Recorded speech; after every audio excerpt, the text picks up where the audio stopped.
Chapter 538. Sometimes, the difference between humans and animals might be subconsciously ignored in normal times, but at this time, this difference was infinitely magnified.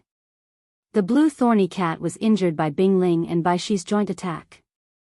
This caused the blue thorny cat to be enraged. Under the influence of anger, the blue thorny cat attacked Bing Ling and Bai Shi without any hesitation. The blue thorny cat had forgotten that there were more than two people fighting it. No matter what the situation is, Bing Ling and Bai Shi couldn't care less about the thorny cat's attack. The murderous aura from the thorny cat forced them to focus all their attention. Their bodies tensed up as they looked at the thorny cat. While the thorny cat was charging at them, the thorny cat's fur suddenly turned from greenish-black to emerald green. Then, the emerald green light started to spread outwards. The radius of the light wasn't strong, it was only about a meter. However, the thorny cat seemed to have grown in size. The originally 1 meter long body turned into a 2 meter long emerald green cat. The thorny cat looked like a ferocious tiger. Even the thorny cat's roar turned into a tiger's roar. The thorny cat charged at Bing Ling and Bai Shi with its green light. This sudden turn of events caused the expressions of the two men to change slightly as they felt a sense of suffocation in their hearts. At this moment, the crowd finally recalled that as a magical beast, the blue thorny cat had not used a single magic spell since its appearance until now. Now, it finally used one. Both Bing Ling and Bai Shi had a bad feeling when they saw the blue thorny cat's aura getting stronger and stronger. All magic beasts have their own innate magic, and this blue thorny cat's magic seems to be a transformation type ability. Seeing the thorny cat charging at them, Bai Shi quickly raised his left hand and a sword shadow shot out from his knight's sword. The sword shadow accurately landed on the thorny cat's body. Or rather, the thorny cat rammed itself into the thorny cat. The thorny cat's body glowed with a green light and the sword's shadow slid past the thorny cat's body without causing any damage. The thorny cat bared its fangs and its body glowed with a green light. The thorny cat's speed increased exponentially. In a flash, the thorny cat appeared in front of Bing Ling and Bai Shi. "Let's fight." Bing Ling and Bai Shi clenched their teeth and ignored the blue thorny cat's attack. They immediately raised their weapons and enveloped the blue thorny cat's body with their combat chi. However, the blue thorny cat seemed to have become a lot stronger after casting magic. When the dou chi got close to the blue thorny cat's body, the dou chi instantly melted away. What? Bing Ling and Bai Shi were shocked. The duo's dou chi was completely melted away by the blue thorny cat. The blue thorny cat's dou chi was only slightly thinner than before. The blue thorny cat continued to glide through the air and pounced at the duo. The stench from its mouth had already entered their noses. It seemed like the blue thorn cat's magic was able to increase its attack, defense, and speed in all aspects. It had improved its already powerful body by a few notches. Of course, Bing Ling and Bai Shi's attacks were not completely ineffective. At the very least, the blue thorny cat and Bai Shi's dou chi were in a stalemate for a while.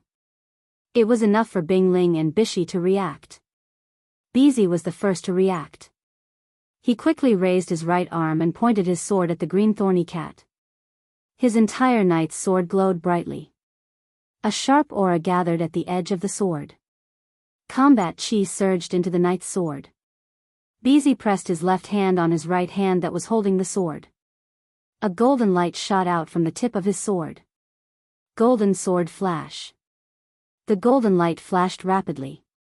Before the blue thorny cat could completely melt the blue thorny cat's dou chi, Bai Shi thrust his sword forward and a ray of light shot out towards the blue thorny cat's forehead. Chi, the ray of light ferociously pierced through the blue thorny cat's dou chi. It was instantly met with a huge resistance. The blue thorny cat's dou chi started to boil like boiling oil. All of the blue thorny cat's dou chi rushed towards the blue thorny cat's dou chi. As the ray of light penetrated deeper into the blue thorny cat's dou chi, the blue thorny cat's dou chi became more and more intense. In an instant, the blue thorny cat's dou chi and the golden sword flash clashed against each other. The blue thorny cat's dou chi was visibly weakening, but the golden sword flash was also gradually weakening. Even at this moment, Bingling, and Bishi couldned help but admire the blue thorny cat's dou qi. Not only can it increase the blue thorny cat's dou qi, it can also gather all of its energy to block an attack. Although the blue thorny cat didn't seem to be having an easy time, at least the blue thorny cat's dou qi didn't manage to penetrate its head. At this crucial moment, a figure silently appeared beside the blue thorny cat. A pair of beautiful eyes turned extremely sharp. It was Feifei, who was ignored by the blue thorny cat. In an instant, a nimble long sword floated out from Feifei's side. Feifei raised the sword in her hand. Feifei closed her eyes and with one hand holding the sword, she drew an arc in front of her with the other hand and lightly tiptoed. With Feifei's body as the center, the sky suddenly darkened and lost all color. The temperature in the air dropped and a faint aura burst out from Feifei's body. That's... Wu Yan's eyes flashed and the corner of his mouth curved into a smile. A ray of moonlight suddenly appeared in the dark sky around Feifei. The silver light appeared on Feifei's body and spread all over Feifei's body. Then, all of the light gathered towards a night elf in Feifei's hand and rose into the air. At this moment, the blue thorny cat was unable to move in order to block the golden sword attack. Feifei suddenly opened her eyes. The silver light from the night elf was like the moonlight in the night sky. Feifei raised her head and looked at the blue thorny cat. Then, she swung the sword down.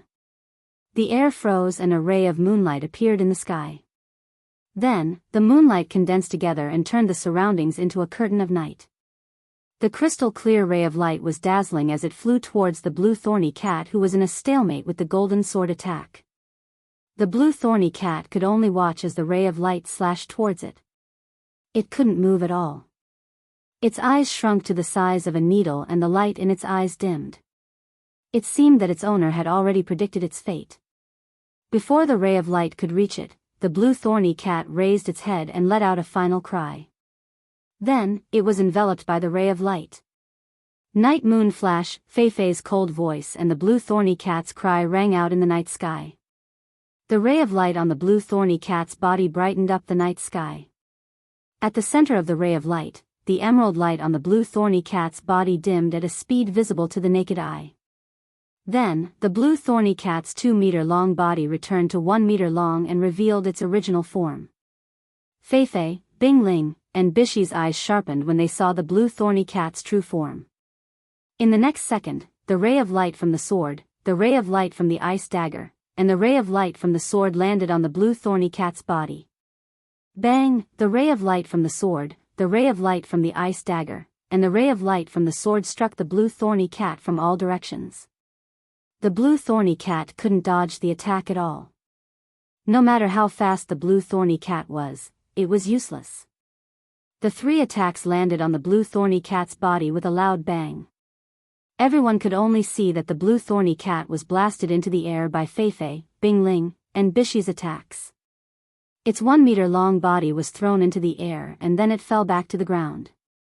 Under everyone's gaze, the blue thorny cat's body bounced off the ground a few times before it stopped moving. Fresh blood dripped from the blue thorny cat's body. Smoke was coming out of the cat's body. Its body was charred black and tattered. It couldn't be more dead. Chapter 539. Feifei's Night Moon Flash is more of a magic spell than a sword combat technique. That's because it doesn't have any offensive capabilities.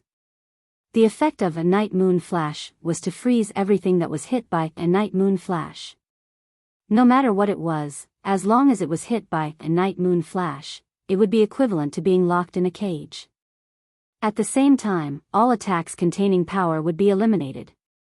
Yes, the effect of Night Moon Flash is to eliminate all attacks that contain force and imprison the target's body. It doesn't have any offensive capabilities. For example, if Night Moon Flash hits an opponent's sure kill attack, then the sure kill attack will be completely nullified. Just like how Feifei used Night Moon Flash to nullify Wu Yan's chaotic return to Horizon Dance. If the target of the Night Moon Flashback is the opponent, then that would be the scariest thing. That's because the moment the target is hit, the opponent's strength will be completely wiped out. Even their warrior energy and mana will be melted away. All that's left is their rotten skin. Furthermore, the night moon flashback will imprison them. At that moment, Fei Fei's victory is basically set in stone. Just like how it was with the blue thorny cat just now, whether or not the night moon flash was powerful could be seen from this. Of course, the stronger the ability, the more limitations it has. Night moon flash is the same. The fact that it doesn't have any offensive capabilities is secondary. The most important thing is that night moon flash requires time to eliminate its target. The higher the level of the attack, the longer the time needed to be used. For example, if the night moon flash hit a peak tier 7 blue thorn cat like Fei Fei, it would take about 5 seconds to deplete her mana and stamina. However, if it hits Sylph, it would take about 3 to 5 minutes. That's more than enough time for Sylph to counterattack and win a round. She might even be able to break free from the spell. In other words, the night moon flash was almost invincible against those of the same level. Even if it was used against those stronger than him, it would still be able to display its power. However, if it was used against those much stronger than him, then it would be equivalent to a useless battle skill. However, Night Moon Flash still has the ability to defeat opponents stronger than themselves. It's much stronger than most of the battle techniques in the Spalier world. In this aspect, Fei Fei, who created this battle technique, is truly a top-tier super genius. Everyone witnessed the power of Night Moon Flash. The blue thorny cat is already dead. Warm blood is spreading out from its body. Even though this is the result of the combined attack of Fei Fei, Bingling, and Bishi, without Night Moon Flash, the blue thorny cat wouldn't have ended up in such a miserable state. Bingling and Bishi looked at Fei Fei with a serious expression as they recalled the sudden appearance of the night sky and the moonlight. Night Moon Flash is a nightmare for those two who are slightly weaker than Fei Fei. Fei Fei sheathed her sword and heaved a sigh of relief. Bingling and Bishi reacted the same way. Don't think that they won the battle with the blue thorny cat without suffering any injuries. In reality, they were the only ones who knew how hard it was to win the battle. Bingling used Ice Dagger battle technique no less than 3 times. He used up more than half of his chi. Bishi also used Shadow Sword repeatedly. In the end, he even used his trump card. Fei Fei even used her strongest battle technique, Night Moon Flash. Other than Bingling, the other two have used everything they have. It wasn't that the Ice Spirit didn't give it its all.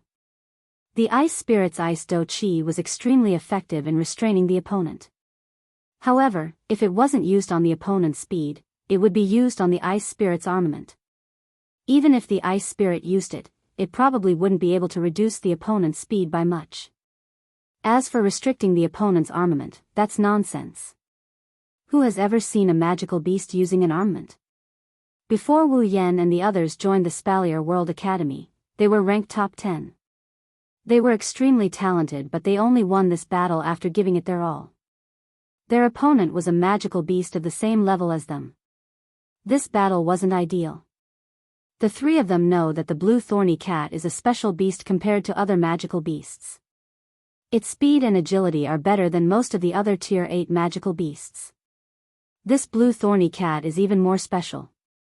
Not only is its strength and defense unparalleled, it also has a spell that can increase its speed. The 3 of them used this as an excuse to comfort themselves. They kept telling themselves to recover their strength, but the effect was minimal. Bingling and Bishi looked at each other. They didn't feel happy about winning the battle. Instead, Bishi looked at the blue thorny cat lying on the ground and shook his head bitterly. It's only been half a day and this magical beast is already so difficult to deal with. There will be stronger magical beasts in the future. Can we really complete the mission? The impact on the Ice Spirit's heart was even greater than Baishi's. After all, Baishi had used all his strength, but his ability was completely restricted. It was easy to imagine how depressed he was. Therefore, the Ice Spirit only nodded slightly and did not say anything. At this moment, Fei Fei spoke. Don't think too much about it. We don't have time to think too much. Since we've decided to accept this mission, we must be prepared. The old chief is still waiting for our news. Bing Ling and Bishi shuddered when they heard that. The gloominess on their faces dissipated and their gazes became resolute. Sylph nodded when she saw this. Wu Yan and the others looked at each other and smiled. They walked towards Feifei and the others. Sister Feifei, that magical beast just now should be ranked among the top magical beasts of the same level, right? Wu Yan smiled at Feifei. There's no need to guess what he's trying to say. Feifei smiled and nodded. Then, she cheered up a little. It's fine. You don't have to comfort me. I know I'm not as stubborn as you think, that better be the case. Wu Yan shrugged. He sighed in relief when he saw Feifei pulling herself together. Why didn't you all help earlier? Bing Ling frowned. He looked at Chuju, Shokuhu Misaki, Kinohada Sayai, Frenda, and Takitsubu Riku. It would have been a lot easier if you all were here. Everyone agreed that Sylph didn't make a move. She still has to be kept as a trump card to deal with the demonic beasts coming up. Mikoto and Astria are also tier 8 for the same reason. Ikaros' strength was a flash in the pan, so no one doubted her strength. As for Wu Yan's strength, other than Feifei, no one else knew about his ascension. But, at the very least, he managed to tie with Jaffer. Chuju and the other 4 are tier 7. They're much stronger than the other expedition members. They can definitely fight alongside Bing Ling and the others. There's no need to preserve their strength since they haven't reached tier 8 yet. That's why Bing Ling asked that question.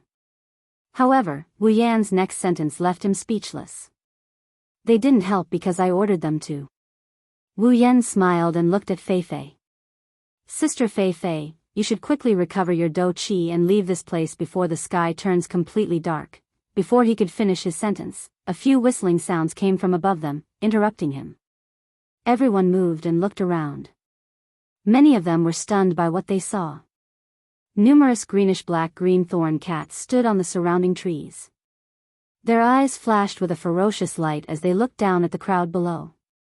This caused a wave of killing intent to sweep up in this area. Chapter 540. The green thorny cats that covered the branches were greenish-black in color. Unlike the previous green thorny cat, these green thorny cats had more black parts than green parts. They were not only a meter long, each one of them was close to 3 meters long. They were much larger than the previous green thorny cat. There were about 20 to 30 of them, all of them standing on top of the surrounding trees. Their cat eyes were fixed on the people below. Apart from their bodies that didn't look like cats, they were all real cats. Unfortunately, the smell of blood in the air and their teeth that were obviously sharper than a cat's told people that they were carnivores. Initially, when the 20 to 30 thorny cats arrived at the scene, they stopped on the tree and didn't do anything else. However, when they saw the thorny cat not far away, covered in blood and charred black, their eyes widened and their fur puffed up. Their faces were filled with rage. Woo! Woo! Woo! Woo! All of the green thorn cats roared as their bodies tensed up. Looking down at the people below, their eyes flickered with a faint bloody aura, causing the killing intent in the air to thicken even more. Thorny cat, level 62-65, oh my god. Some of the elite scouts couldn't believe what they saw. They looked up at the sky and felt dizzy. Even Feifei, Bing Ling, and Bishi's faces turned ugly. One thorny cat was enough to make them send out 3 peak rank 7 fighters to deal with it. Now, they are surrounded by thorny cats. There are about 20 to 30 of them. How are they going to fight them? Could it be that they were going to let the aces of the 8th stage take action here? Feifei and the other 2 clenched their fists. Their faces are slightly distorted. They haven't even entered the depths of the forest yet. They are only close to the inner area of the forest. If they already have rank 8 fighters, how are they going to deal with the stronger monsters when they enter the forest? Looking at everyone's reaction, Wu Yan glanced at the blue thorn cat that is still roaring at the top of the tree and said, "You don't have to worry too much. These blue thorny cats are different from the blue thorny cat from before." Wu Yan sighed when he saw everyone's expression. Wu Yan sighed when he saw everyone's expression. You guys aren't calm at all. Take a good look at these thorny cats. They are much weaker than the previous one. Hearing this, everyone subconsciously lifted their heads to look at the blue thorny cats that were roaring at them. At this moment, they could feel that the mana waves coming from these blue thorny cats were much weaker than the one from before. Some monsters live in groups. Wu Yan's voice sounded. If I'm not wrong, the blue thorny cat just now should be the king of the blue thorny cats. Of course, the blue thorny cat is the king of the blue thorny cats. No wonder. Fei Fei came to a realization. That would explain why the green thorn cat's strength and defense were so strong. Also, that magic that could buff its body should be unique to it, right? But. Frenda looked at the dead thorny cat and then at the thorny cats on the tree. She asked in confusion. Why are these cats so much bigger than their king? What's so strange about being super? Kinuhada Sai clapped her hands and casually explained, for a monster like this, which is known for its speed, its body size is small, so its speed is naturally fast. As for that super cat king, its body size is the smallest, so of course it's the strongest. Is that so? Takitsubu Riku mumbled in confusion. That should be it. Hinajaku had a crystal sword in her hand out of nowhere. So it's because their king died that they were so angry. Ahaha, king. Shokuhu Misaki tilted her body and chuckled. How ironic. As the king of an entire pack, he acted alone. Serves him right for being unlucky. That thorny cat's last cry, it should be calling for its companions, right? Mikoto pursed her lips. Even in death, it still wouldn't let us have a good time. As expected of a monster. Perhaps they understood Mikoto's words. The thorny cats on the tree started hissing. Their voices were filled with anger. They were dissatisfied with Mikoto's evaluation of their king. Unlike the thorny cats, the elite squad felt a weight lifted off their shoulders. Knowing that these thorny cats aren't as threatening as the previous one, they couldn't help but feel excited. Isn't this their turn to shine? They finally have a chance to shine. They've been idling around all this time, so it's only natural for them to be excited. Unfortunately, they're destined to be idling around. Can you leave this place to me? Just as the members of the elite expedition team were getting restless and were about to show off their prowess, a voice suddenly rang out and entered everyone's ears, causing their excited expressions to turn sluggish. Shokuhu Misaki's golden eyes scanned the blue thorn cats on the tree. She smiled, her white-gloved hands crossed in front of her chest, and her white-stockinged feet stepped forward, walking in front of everyone. Leave this place to me. Shokuhu Misaki's words had the same meaning as the previous one. Her words woke everyone up from their stupor. Everyone looked at Shokuhu Misaki strangely. You? Bing Ling frowned. Just you? Bishi looked at her in surprise. This isn't appropriate. Fei Fei looked at Wu Yan and the others. They seemed to have agreed with Shokuhu Misaki's decision. Fei Fei hesitated. Well. Shokuhu Misaki waved her hands without turning back. Her movements were elegant. I need to let these demonic beasts know the price they have to pay for not following their king closely and causing her to lose her life. This is bad. Wu Yan covered his face and sighed. The Queen Sama's prestige is off the charts. She's about to go crazy, but... Fei Fei and the others wanted to say something, but the thorny cats couldn't wait any longer.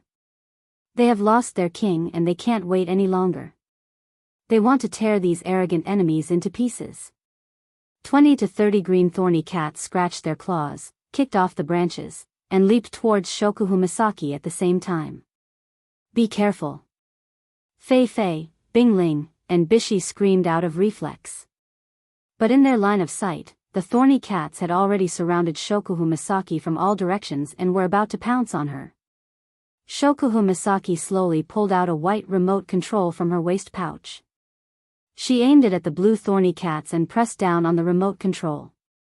A strange sound came from the remote control in Shokuhu Misaki's hand. The sound reverberated clearly in the air and hit the green thorn cats like a wave of physical force. The ferocious eyes of the blue thorny cats suddenly turned dull. A small star pattern appeared in their eyes, making them look more human. When the star pattern appeared in their eyes, they stopped in mid-air and got down on all fours to surround Shokuhu Misaki. In the next moment, all of the thorny cats actually lowered their bodies like docile kittens and surrounded Shokuhu Misaki as if they were on a pilgrimage. Their growls turned into soft meows as well. Everyone's jaws dropped. Chapter 541. Shokuhu Misaki is standing right in front of everyone. She is surrounded by a group of 3-meter-tall green thorn cats. They are all kneeling on the ground and purring softly at the center of the group. They look like lazy cats that are begging for benefits. Shokuhu Misaki is standing there gracefully. She stroked her hair and smiled. Her side profile is the only part of her face that is visible to the rest of the group. She has a unique charm to her. Queen. Someone muttered in the crowd. That was what everyone else was thinking. At this moment, Shokuhu Misaki was a queen who accepted the worship of her subordinates. Bing Ling and Bishi stared at Shokuhu Misaki, who was in the middle of the group of blue thorn cats. Their eyes were filled with envy and admiration. As men, especially men from a large family, they have dreamed of becoming the king of the world. Of course, they have dreamed of becoming the king of the world. As long as one is a man, there is a desire to conquer. For Bing Ling and Bishi, Shokuhu Misaki is the most dazzling existence in the world. Even Sylph has to admit that she is inferior to Shokuhu Misaki in terms of temperament. If Shokuhu Misaki was a tamed and respected queen, then Sylph was a pampered princess who lived under the glory of her ancestors. It was obvious who was born and who was loved by the people. Of course, Shokuhu Misaki is only superior to Sylph in terms of temperament and methods. Sylph is the stronger one in terms of talent and strength. Of course, that is only for now. Feifei was dazed for a moment. When she regained her senses, she sighed. Sometimes, I wonder if she's even from the same world as us. Feifei didn't know that her words are the truth. Shokuhu Misaki seemed satisfied with her performance as the queen of the academy.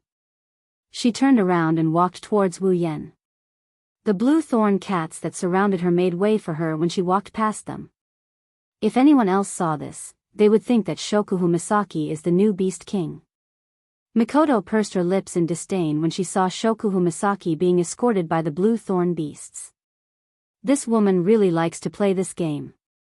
How childish, Misaka-san.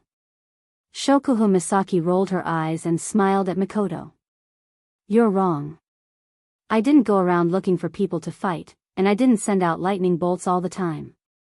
How can you say that I'm playing? What?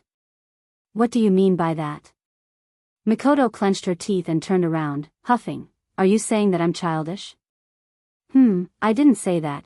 Shokuhu Misaki's eyes, which were originally on Mikoto's face, moved down to Mikoto's chest. Her lips curled into a smirk that made Mikoto's blood boil. Anyone with a discerning eye could see what she meant by that.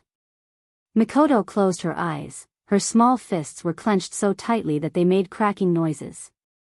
Her petite body trembled non-stop. It's obvious that she's suppressing some sort of impulse. Others might not know what impulse it is, but Wu Yan can guess. It's definitely the impulse to release electricity. Wu Yan looked at the two girls who are fighting with each other.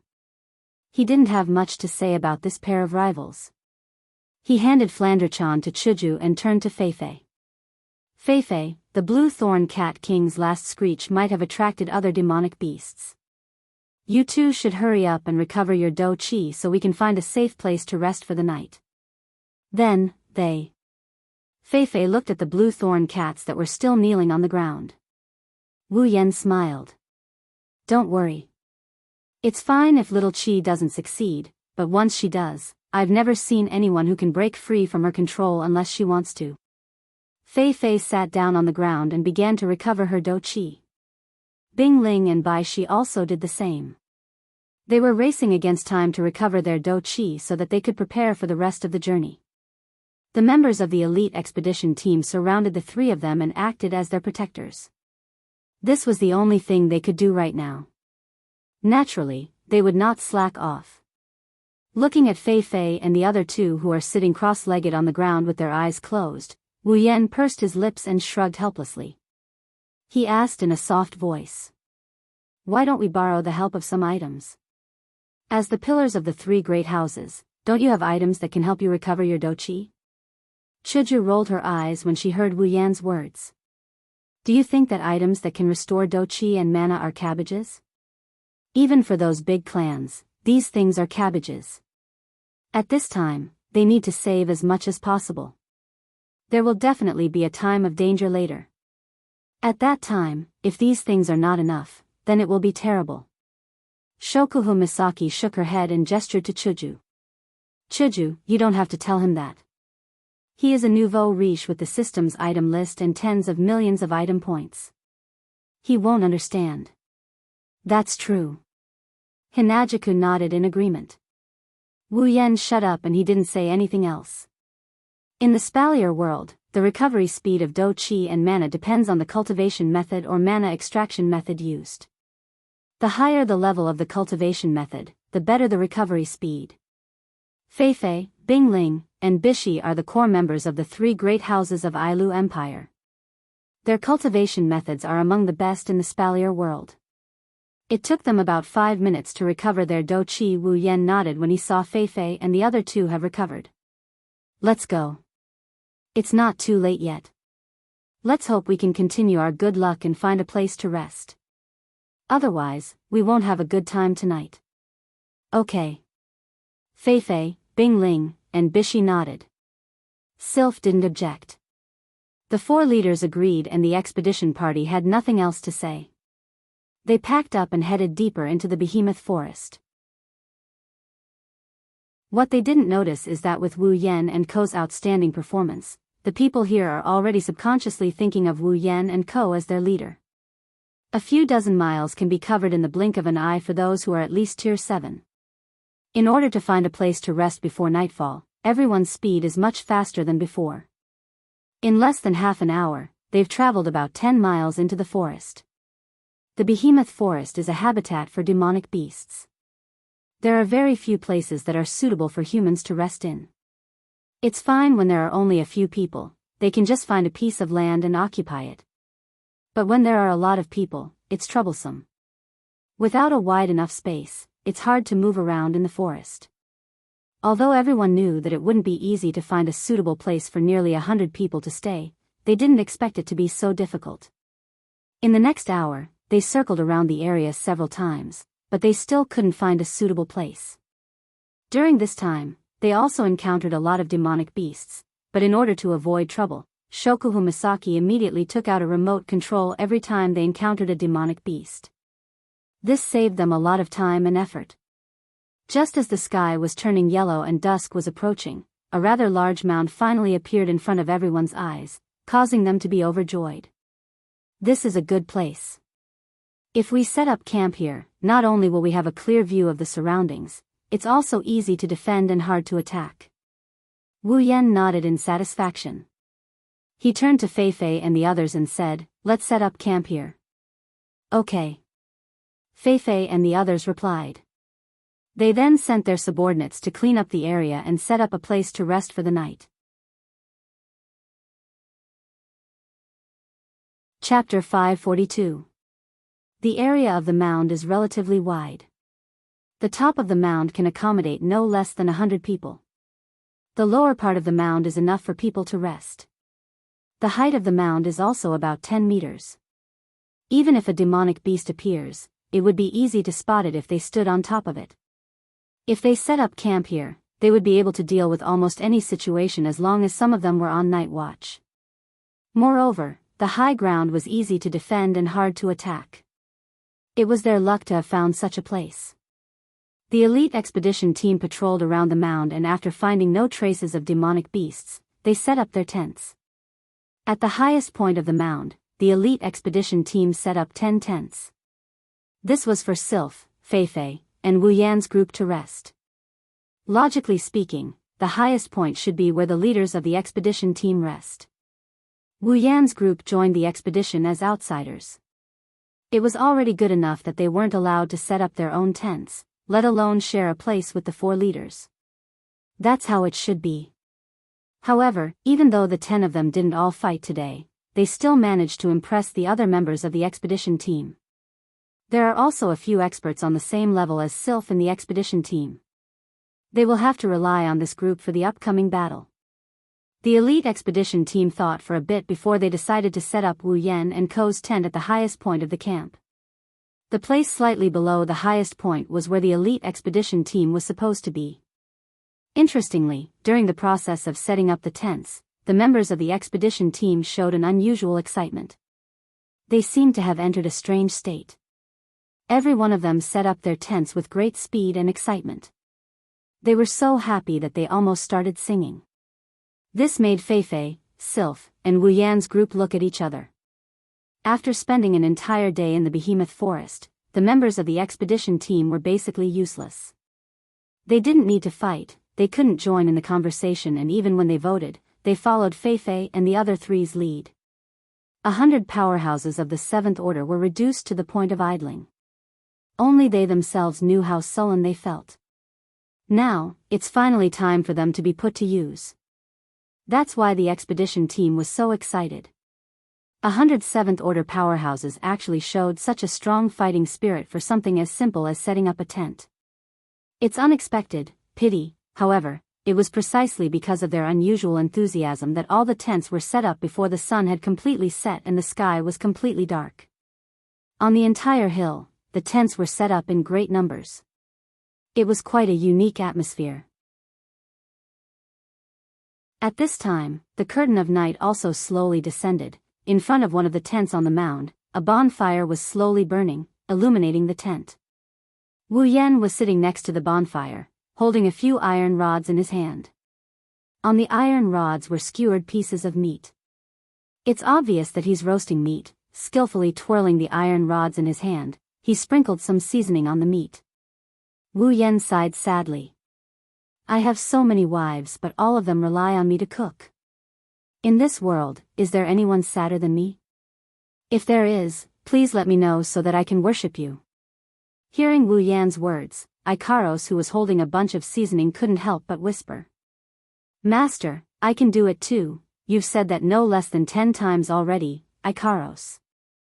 Wu Yan helplessly shook his head and smiled at Ikaros. Those fellows chased me out because they wanted to eat the food I cooked. If I let you cook, I might not even be able to enter the tent later. Ikaros fell silent. Actually, Ikaros' cooking skills are pretty good. After all, she received Wu Yan's teachings and she's often in charge of everyone's meals. Over time, her cooking skills soared to the sky. Unfortunately, no matter how much she improved, she can't compare to Wu Yan, who got the cooking mastery directly from the system. None of the girls are immune to Wu Yan's cooking skills. In this wilderness, there's no good cooking tools and limited ingredients. If they want to eat a good meal, other than Wu Yan, who else can satisfy them? That's why Wu Yan's tent was ransacked by the girls and taken over by force. They waited until Wu Yan satisfied their demands before returning it to them. Fortunately, Ikaros is very clingy, so he didn't end up barbecuing all by himself. Otherwise, this scene would be even sadder. No, other than Ikaros, there's someone else who's clingy to Wu Yan. Hey, master, is it not done yet? Astria's crimson-red eyes stared at the barbecued meat on the iron stick. Saliva dripped down from the corner of her mouth. Wu Yan's heart ached at the sight. Can you keep your saliva to yourself, oh? After that, the sound of someone sucking on water could be heard. Looking at the barbecued meat on the iron stick, Wu Yan lost all of his appetite. Sylph walked out of a tent not far away. Her long blue hair swayed as she walked. Her eyes were so cold that one could almost see ice in them. Coupled with her cold and delicate face, she looked like a girl born from ice. Sylph took a few steps forward and looked up at the night sky. Nobody knew what she was thinking until she heard some noise. She turned around and looked at the source of the noise.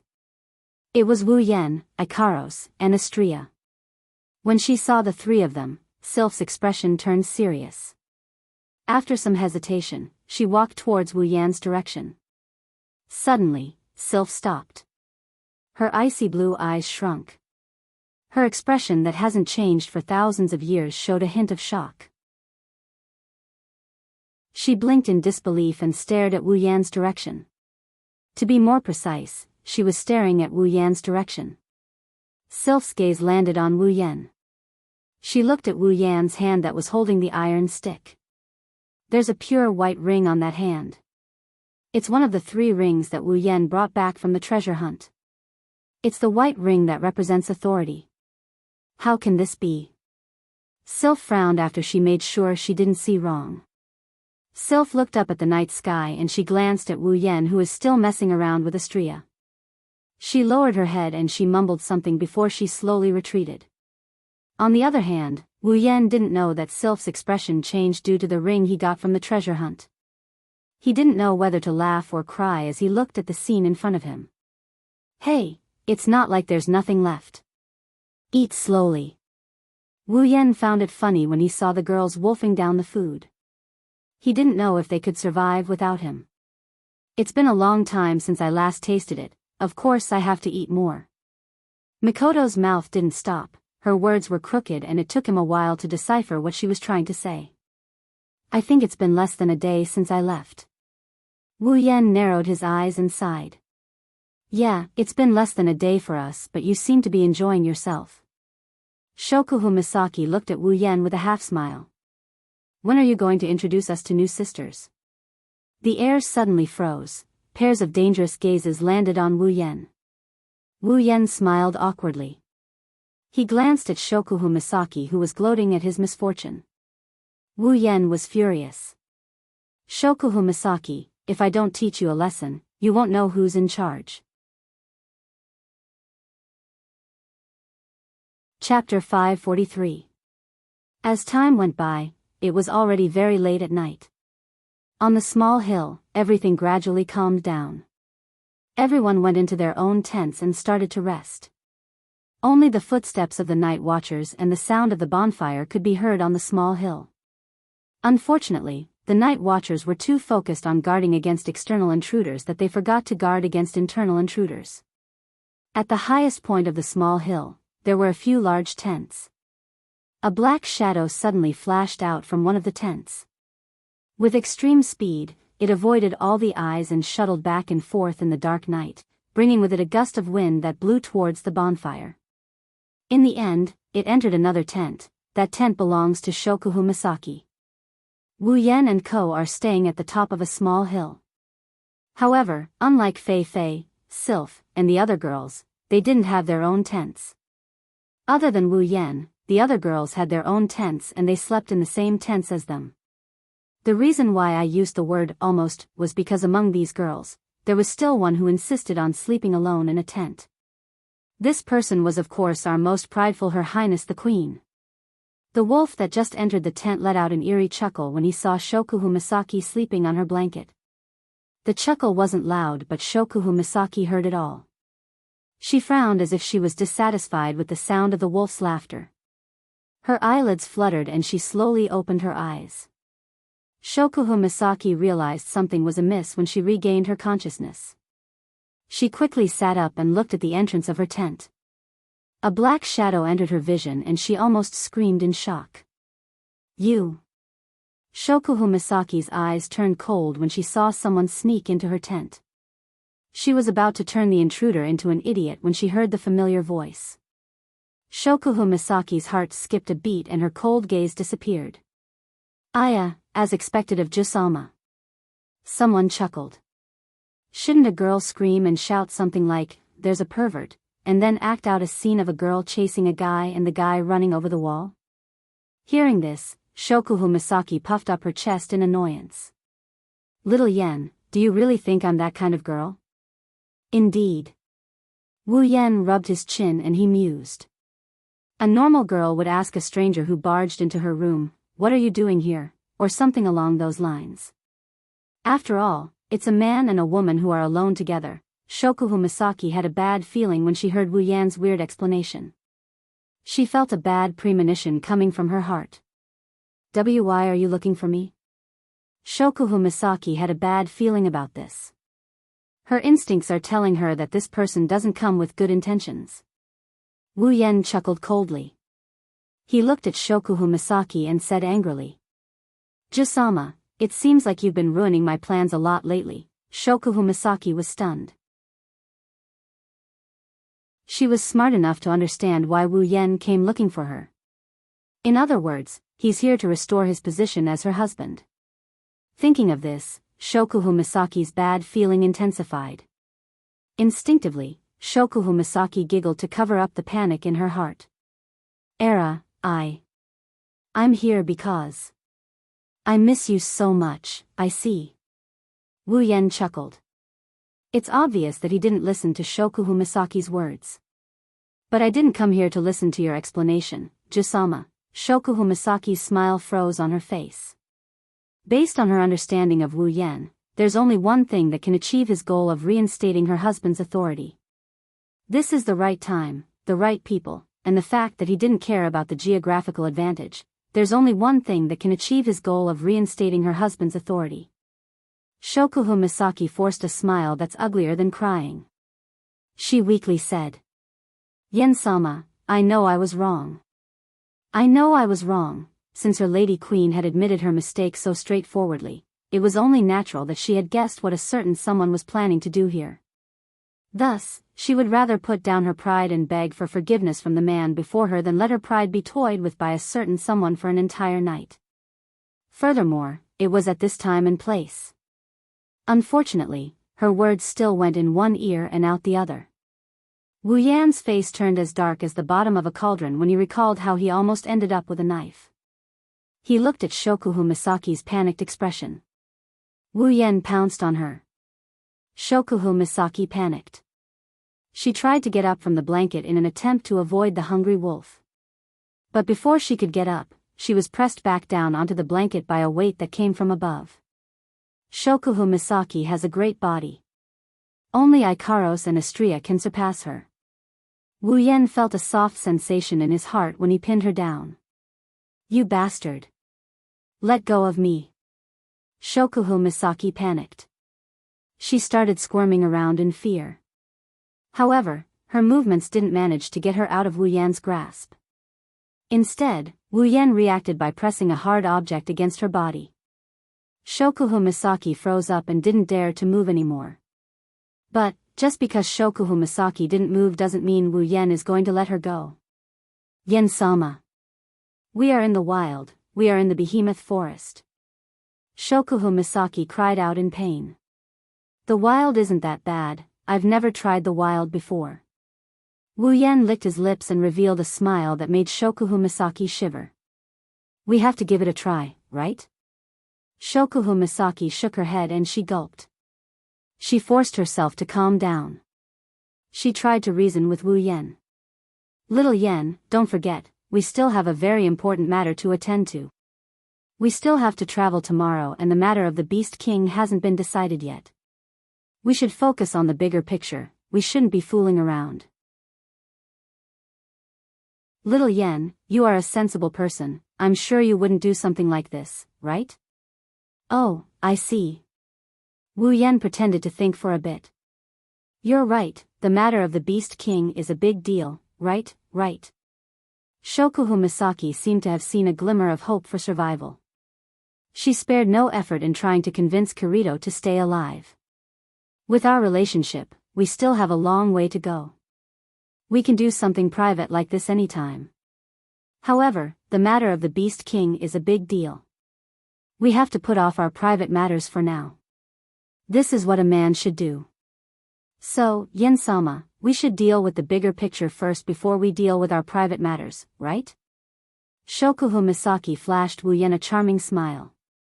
To protect her dignity and her pride, Shokuhu Misaki used 120% of her ability to talk back to Wu Yan. They are currently in the middle of nowhere with patrols all around them. The only thing they can use to cover their private parts is a small tent.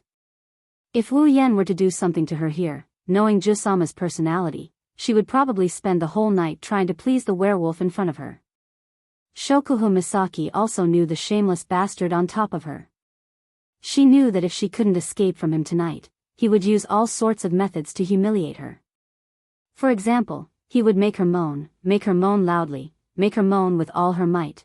When that happens, there will be patrols around and she will be tortured. Shokuhu Misaki had no choice but to give up her dignity and beg for mercy. Otherwise, she would have to give up even more dignity. Chapter 544.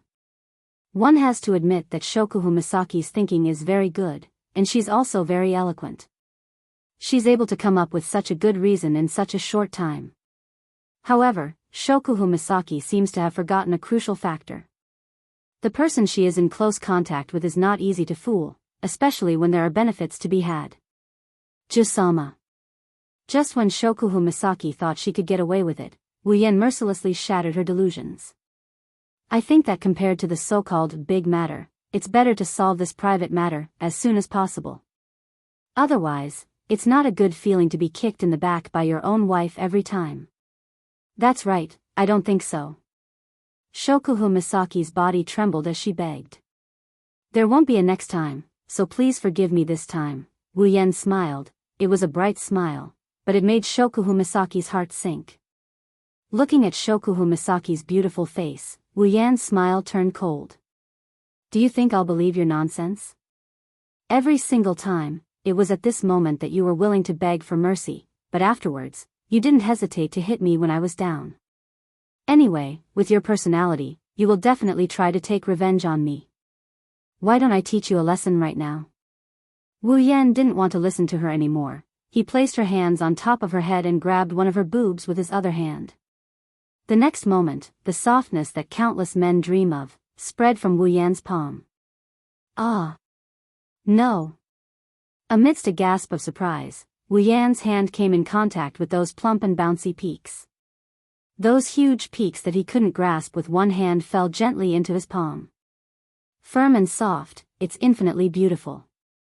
Wuyan, who hasn't felt Jusama's body for a long time, narrowed his eyes in pleasure. After the scream, Shokuhu Misaki let out a soft moan.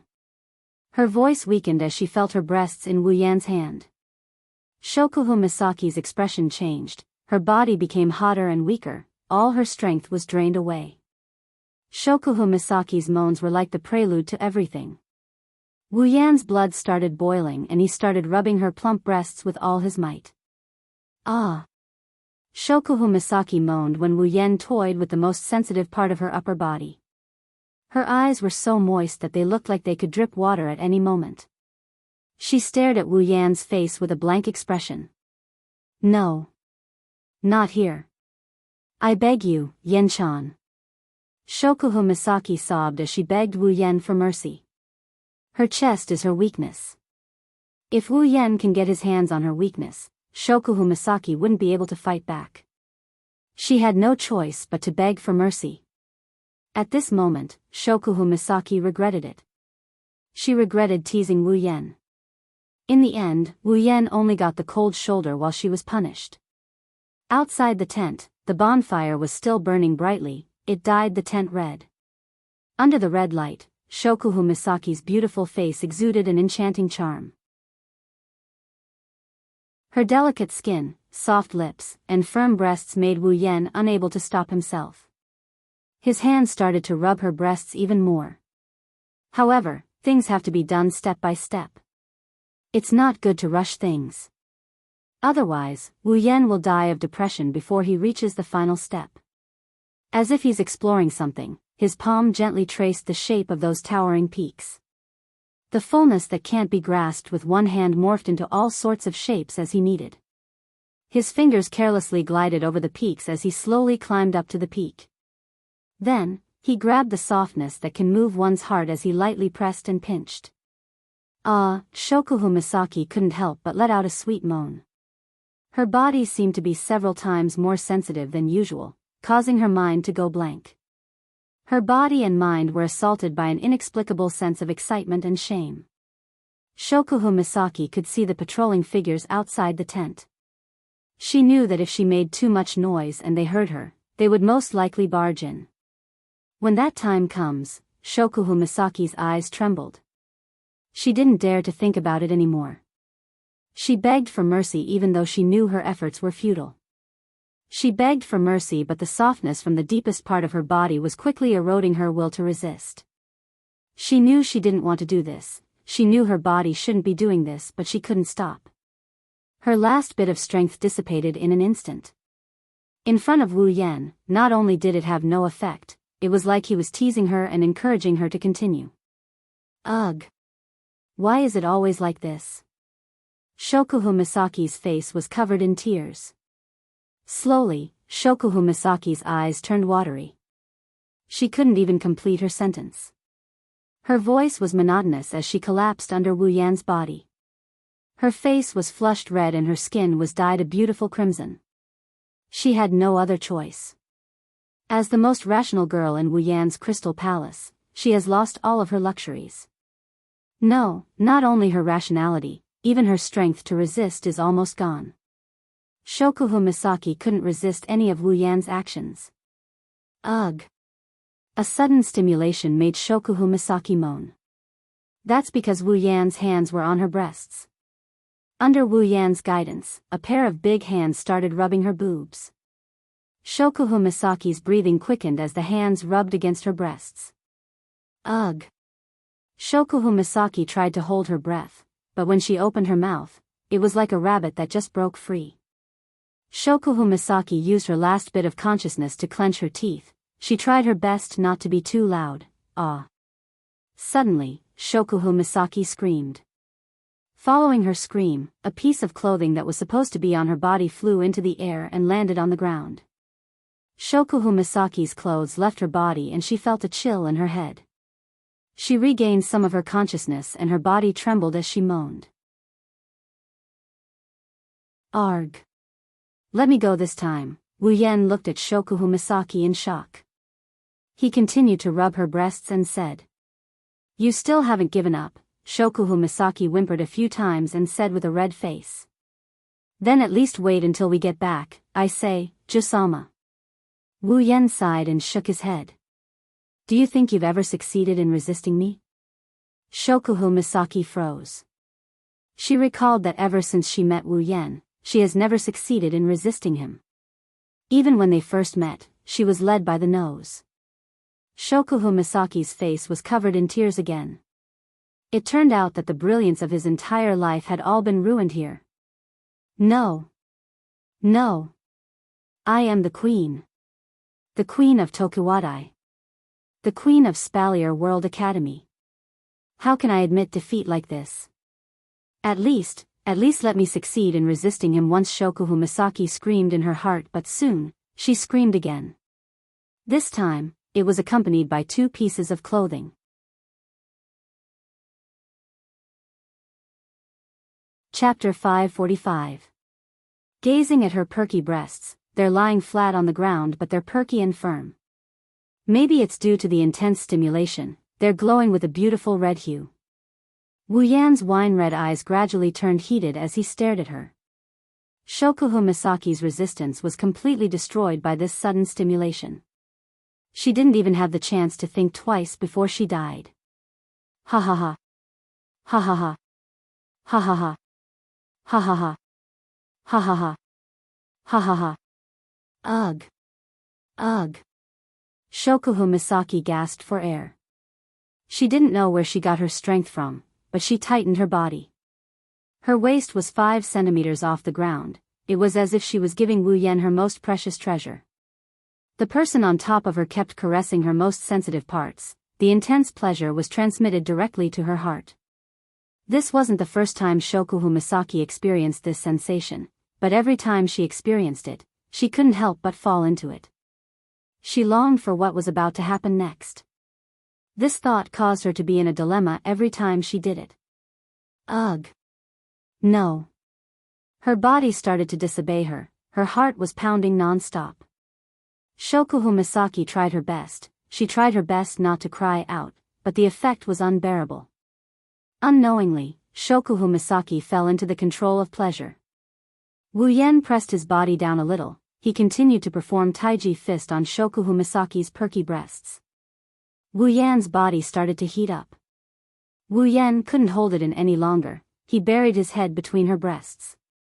The pleasure from her chest spread through her entire body. Shokuhu Misaki screamed louder than before. After she screamed, Shokuhu Misaki was scared out of her wits. She endured the numbness in her chest and raised her head to look at the tent. When she confirmed that the patrolling guards didn't notice her, she sighed in relief. Shokuhu Misaki was so excited that she almost cried. This feeling of constantly worrying about her house being destroyed was really uncomfortable, but it was also sweet and strong. Shokuhu Misaki felt that her hands and feet were slightly trembling. Ugh, you bad guy. Shokuhu Misaki looked at Wu Yan burying his head between her breasts. Shokuhu Misaki scolded him, but the atmosphere was getting more and more intimate. She knew that if this goes on, she will fall into his arms. Wu Yan isn't going to stop, so she accepted her fate. She took a deep breath and she closed her eyes. She stored up all her remaining energy so she could use it to suppress her moans later. Wu Yan didn't say anything, he just smiled and hugged Shokuhu Misaki. While rubbing her breasts, he covered her lips with his own. Ugh. Shokuhu Misaki slowly lost her consciousness. She was doing things to please Wu Yan, she accepted his invasion.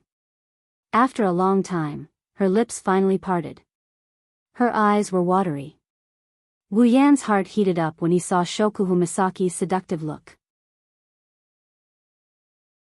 He shook his body and took off his clothes. His movements were so smooth that it was amazing. When Shokuhu Misaki finally reacted, a strong electric current flowed through her body. Shokuhu Misaki raised her head and moaned. She wrapped her arms around Wu Yan's neck. Everything was settled. A pair of slender legs wrapped around Wu Yan's waist. Her body contained everything that Wu Yan had. Shokuhu Misaki's body was filled with indescribable pleasure. It didn't matter if she was willing or not, she had to accept this boundless pleasure. It was a pleasure that made her lose herself. It was a pleasure that made her soul go into a trance. Her soft and supple body pressed against Wu Yan's. Wu Yan cupped Shokuhu Misaki's buttocks with both hands and he started thrusting her body in and out of his arms. Woo, woo, woo. The electric current hit Shokuhu Misaki's body, it went straight to the deepest part of her body. Shokuhu Misaki felt like her whole body was burning. She started to feel dizzy. A strong feeling forced her to open her mouth. Shokuhu Misaki couldn't resist it. She could only raise her hands and cover her mouth, trying to keep the noise that might attract people's attention in her mouth. At this moment, Shokuhu Misaki was surprisingly weak. It should be said that every girl is as soft as water at this moment. Shokuhu Misaki didn't know how tempting it was for Wu Yan to see her trying to suppress her moans. He started to move her up and down faster. Shokuhu Misaki started to feel more comfortable. Wu Yan started to take advantage of her. The strong stimulation made Shokuhu Misaki tear up. She watched as Wu Yan enjoyed her body. Her heart was filled with hatred. She tried her best to hold back her moans, but Wu Yan still moved her even more. Is he really not worried about being discovered? Or does he want his wife's body to be seen by other people? Shokuhu Misaki was lying on top of Wu Yan. She passively accepted Wu Yan's thrusts. Her delicate face was flushed red. Her slender legs touched Wu Yan's waist from time to time, giving him a different kind of stimulation. He started to move her even faster. Humph. Her sensitive body gave Shokuhu Misaki the greatest stimulation. Shokuhu Misaki panicked. She covered her mouth with her hands and moaned. Her moans reverberated in the tent. The cold tent felt like it was burning under the influence of the ambiguous atmosphere. The temperature rose as if it was on fire. Finally, under the stimulation of the intense pleasure and the shame of being discovered, Shokuhu Misaki reached her peak. The pleasure rushed into her mind, and in that moment, the most beautiful moment of her life bloomed. Her snow-white skin was dyed with a cute shade of pink, the air was filled with heat. Shokuhu Misaki's eyes rolled back slightly. Fine beads of sweat dripped down her body, telling others about her current state. Needless to say, at this moment, Shokuhu Misaki actually managed to hold back her moans. Ha! Ha! Shokuhu Misaki panted heavily. Her full breasts bounced up and down as she panted. Her stamina has always been her weak point, so for her to be able to last this long, it must be said that it's quite impressive. Finally, it's over, Shokuhu Misaki collapsed in Wu Yan's arms. She breathed a sigh of relief. During that period of lovemaking, Shokuhu Misaki's most basic perseverance was challenged. There were many times when she almost screamed. She was scared out of her wits. She was constantly worried that she would be discovered. She had to endure the punishment throughout the entire process. Only Shokuhu Misaki knows how sad it was. But at the same time, it was also a very stimulating scene. That's why Shokuhu Misaki surrendered quickly. Shokuhu Misaki felt lucky but also frustrated. After all, Arju-sama always thought that she was the one on top. Unfortunately, just as Shokuhu Misaki was feeling conflicted, Wu Yan made his move again. He placed Shokuhu Misaki on the blanket and made her lie down with her back facing him. Shokuhu Misaki realized something and panicked. Before she could beg for mercy, her body was penetrated again. Her begging turned into panting. She started moaning like a bitch. Shokuhu Misaki's last thought was that she was too sweet.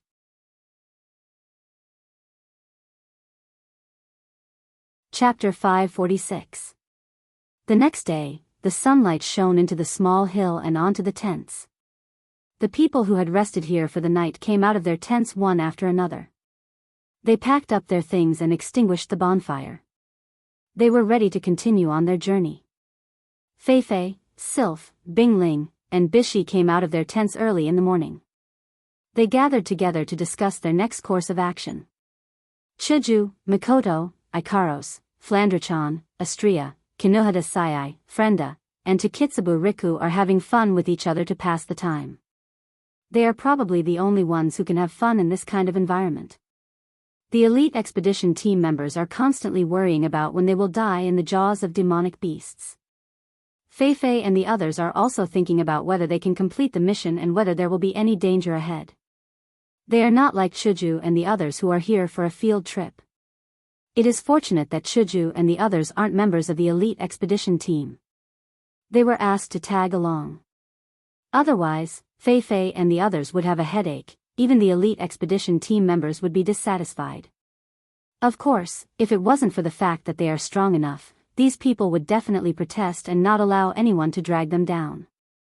While everyone else is busy with their own tasks, Chuju and the others are bored to death. They don't know why, but they are usually having fun fooling around with each other. Whenever they know someone is nearby and hasn't shown up, they would feel annoyed no matter how much fun they are having. Why hasn't Oniai-chan come out yet? Flandrachan laid on top of Hinajiku's body listlessly. She called out weakly, completely different from her usual lively self. He's probably still sleeping in, that's how he is. Chuju ruffled Flandrachan's hair. Even though she said that, her eyes kept drifting towards the tents. Astria couldn't help but groan as she laid on the ground. Master, please come out, I'm hungry. Don't you think it's super dirty? Kinohada Sayai was speechless when she saw Astria sprawled on the ground. She was obviously talking to a cow. Astria didn't care about her image at all. She continued sprawling on the ground. Perhaps, in Astria's worldview, food is always the most important thing. In the end, you better get up quickly, this is too much. Frenda said. Her gaze landed on Astria's oval breasts that were exposed from lying on the ground.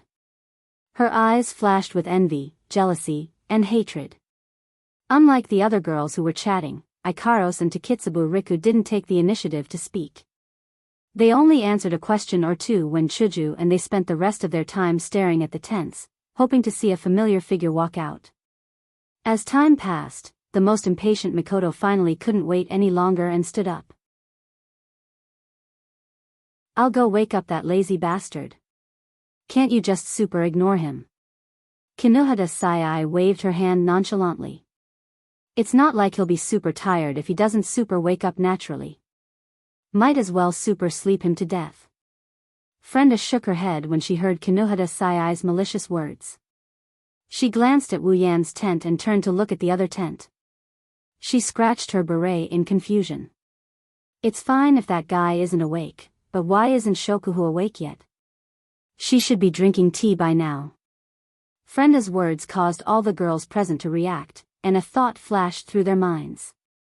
It's fine if Yen isn't awake, but Shokuhu Misaki isn't awake either.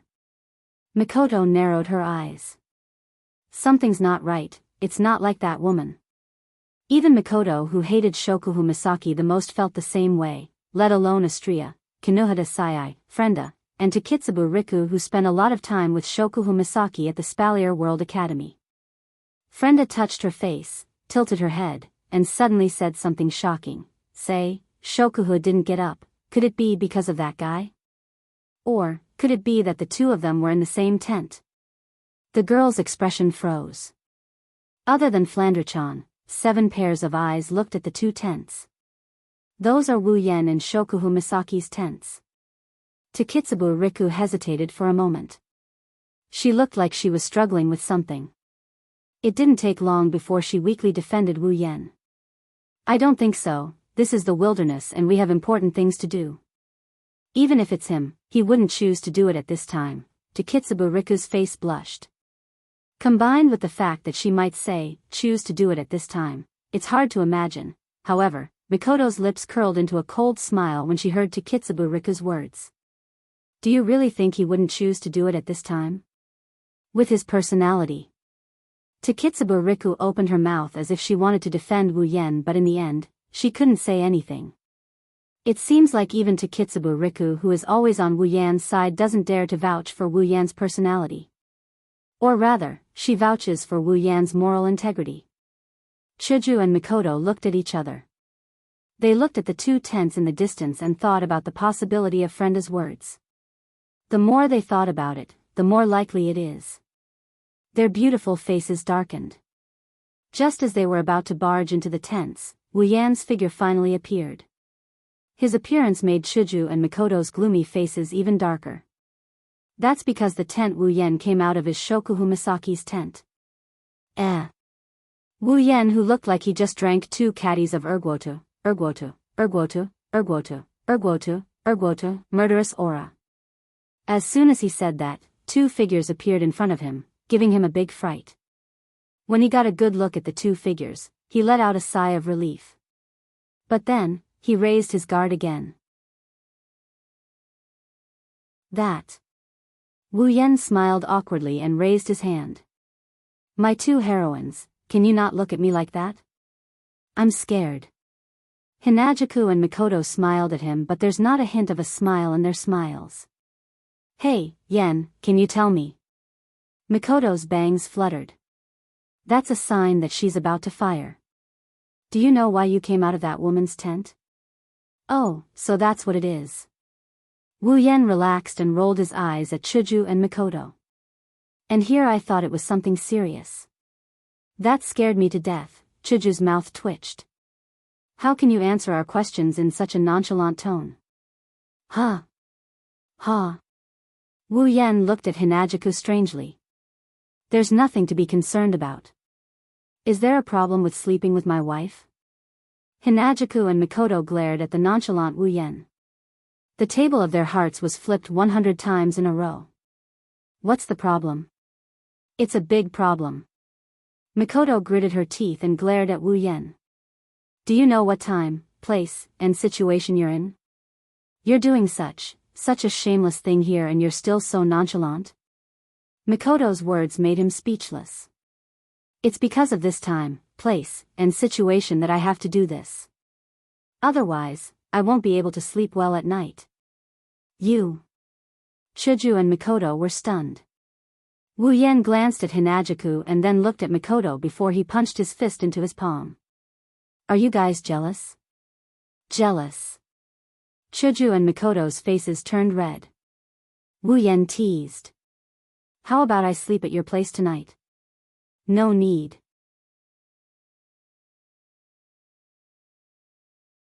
Chapter 547. Since they already had a day's worth of travel experience, the exploration mission in the behemoth forest went much smoother today compared to yesterday. Disregarding everything else, the group of more than 100 people walked for 3 to 4 hours without encountering a single demonic beast. This was not only because of luck. The most important thing was that this time, everyone was fully alert. Their sense of crisis had been raised completely. Their efficiency had increased a lot. Everything had become much more advantageous because of their self-enthusiasm. During the journey, Feifei, Bingling, and Bishi walked at the front while the others walked behind them in an arc formation. Wu Yan's group of 10 and Sylph walked in the center of the formation. Feifei and the other 3 had a discussion in the morning. They all agreed that Wu Yan's group and Sylph's group would be the most important to carry out the mission. Without them, they would have a hard time moving forward when encountering demonic beasts in the depths of the behemoth forest. That's why Wu Yan's group and Sylph's group must be in perfect condition before encountering any demonic beasts. Therefore, the group of 11 people, including Sylph, entered the protection zone of the expedition team. They are conserving their energy for the upcoming battle. After an unknown amount of time and avoiding countless demonic beasts, Feifei and the other 2 who were walking at the front suddenly stopped. The rest of the group also stopped and looked ahead. The forest in front of them is still the same as the surroundings. However, the people present aren't just there to make up the numbers. They can feel that even though the forest in front of them doesn't look any different from the surroundings, they can feel a very oppressive aura coming from within. There's also a dense and powerful mana fluctuation coming from within. Feifei, Bingling, and Bishi's expression turned serious. They turned around and looked at the rest of the group. We are about to enter the depths of the behemoth forest. Everyone's expression changed when they heard this. Feifei and the others' expressions turned serious.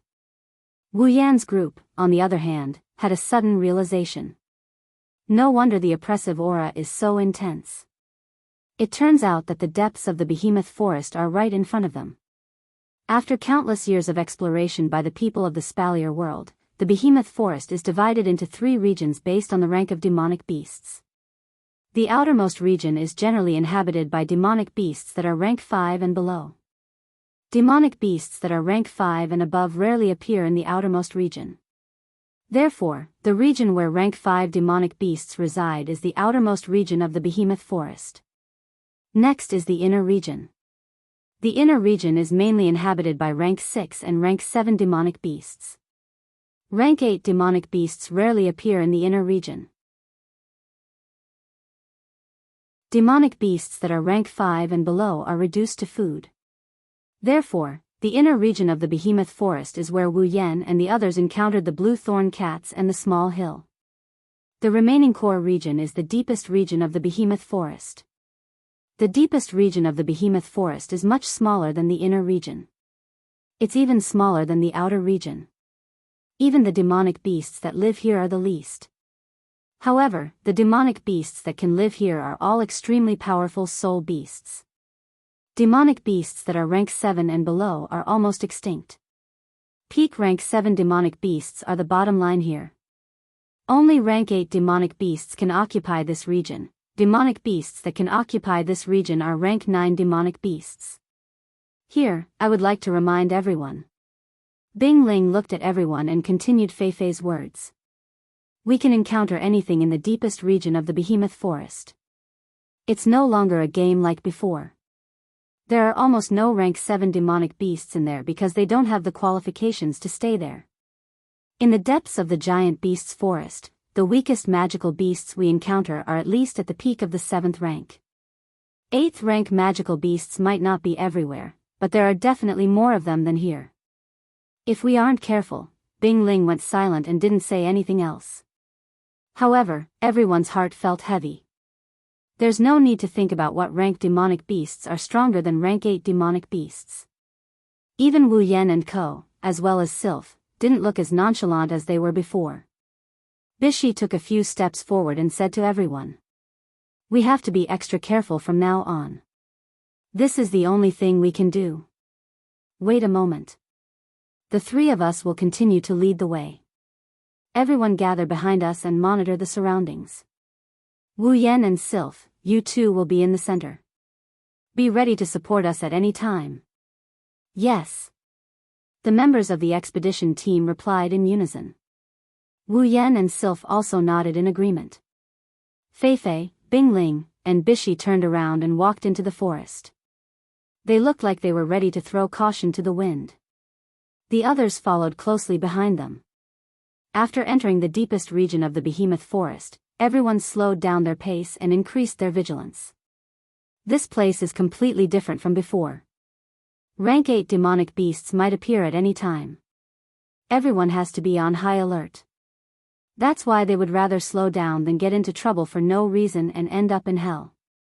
The surrounding trees were constantly moving backwards as the group moved forward. The atmosphere was so quiet that it was frightening. There wasn't even the slightest cry of a magical beast. This caused most of the people present to have goosebumps.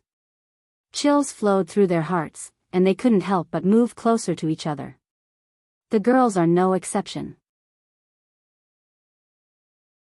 Or rather, they aren't from this world, so they are more sensitive to this atmosphere compared to the others. Hinajaku and Mikoto are already holding each other's hands tightly. Kinuhata Sayai, Frenda, and Takitsubu Riku couldn't help but get closer to each other. Even Shokuhu Misaki, who held a grudge against Wu Yan, grabbed Wu Yan's arm. It's not hard to imagine how deadly this environment is to a girl. Ikaros, Astria, and Flandra-chan were the only ones who didn't seem to have any changes in their behavior. Of course, they are nothing compared to the three of them. One of them is a natural-born vampire, one of them is an idiot, and one of them is a vampire. They are like fish in water in a quiet environment. They are completely unaffected by the environment. As they walked, traces of fog suddenly appeared around them, causing their expressions to change. Everyone, be careful. Fei Fei whispered. The further they walked, the thicker the mist got. It didn't take long for the mist to thicken. They couldn't even see the trees around them. The white mist filled everyone's vision, causing them to feel nervous. The fog in front of them was still spreading. It was like a silk thread spreading out. After it floated out, it spread very far. Soon, it completely covered the area in front of them. They could no longer see the road clearly. Without a doubt, this was a very bad situation. With the cover of the fog, no matter how vigilant they were, there would be times when they would be taken advantage of. The scope of their search was also reduced by a lot. Most importantly, they couldn't see the path clearly. It was very likely that they would get lost and end up going around in circles in the giant beast's forest. This is going to be troublesome. Fei Fei muttered. She looked at the mist in front of her and stopped. Everyone else stopped as well. At this time, the most taboo thing was to wander around aimlessly. Getting lost was one of the problems. What they were afraid of was that as they walked, the people around them would scatter. When that happened, it would be the most troublesome time. The behemoth forest itself is irregular. It covers an area that spans 3 empires. It's bigger than any of the empires. It's obvious how vast it is. It's only a matter of time before they get separated from each other.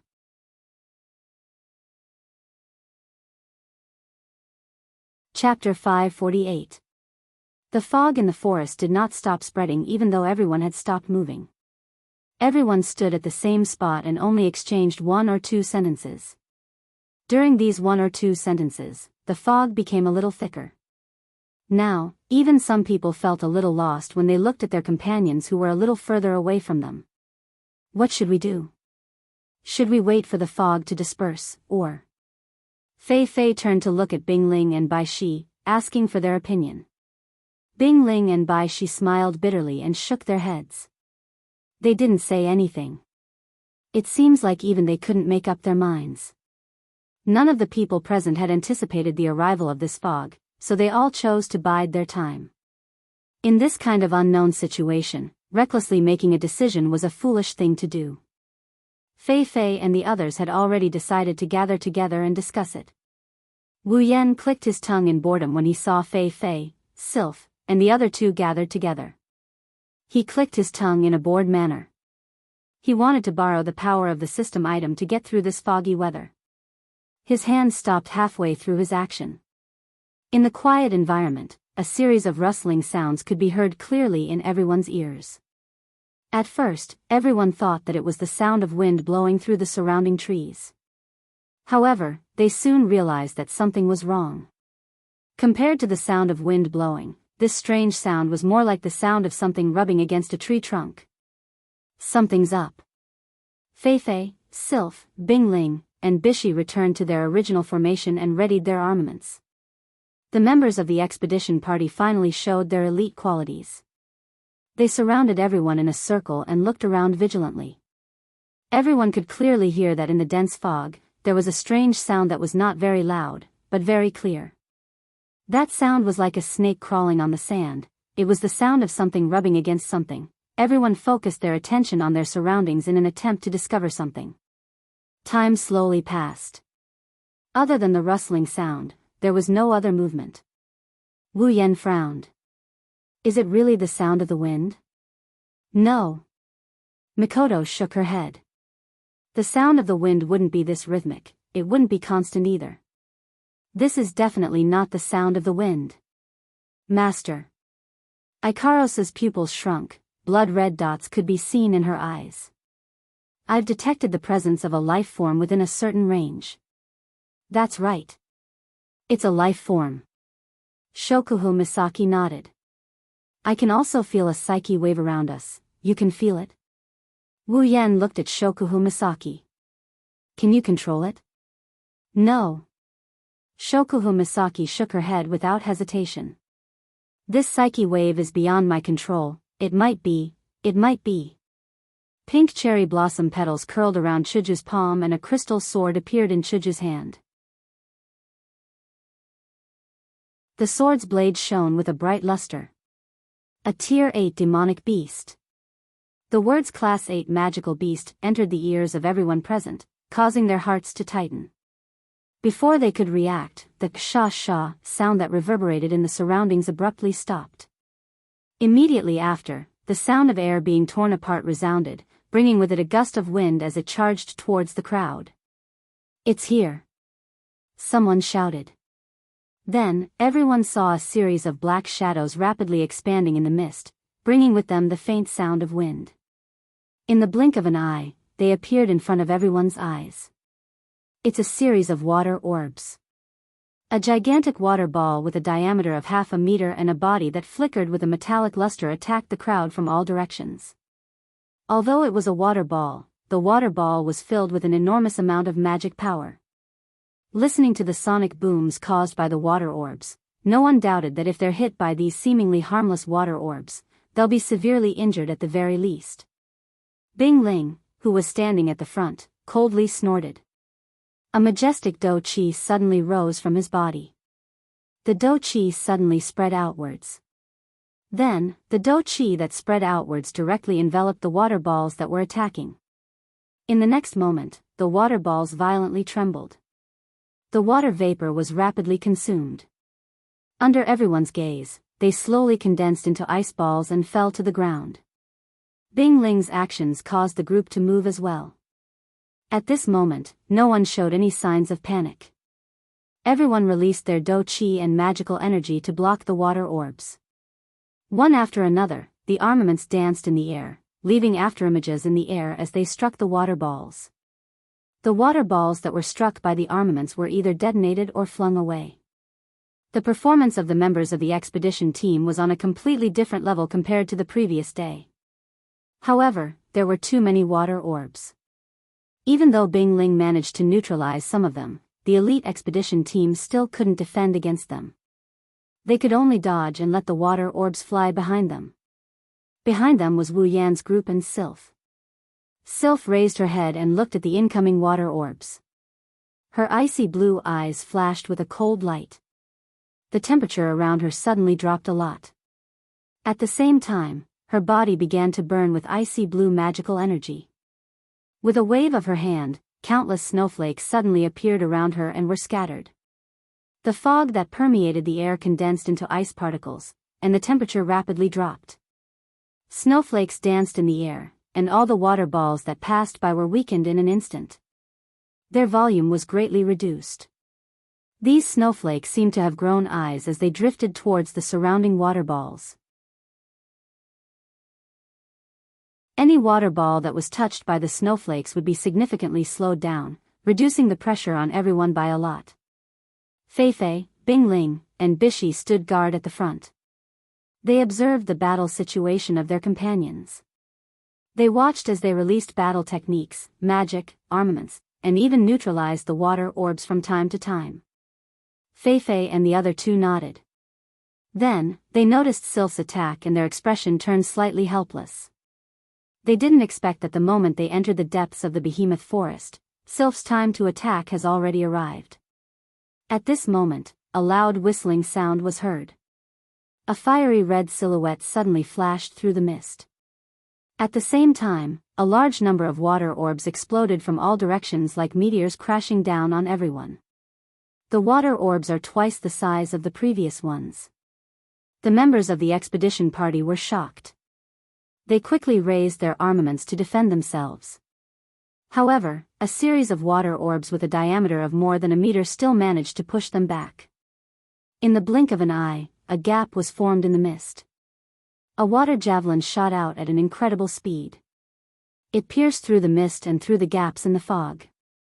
With a cold gleam, it headed straight for the group of people in the center. Its target was none other than Kinohada Sai. Kinohada Sai's eyes turned cold. She raised her right hand, and a thick cloud of mist wrapped around her small fist, turning into a faint mist circle. Kinohada Sai then threw her fist straight at the water javelin.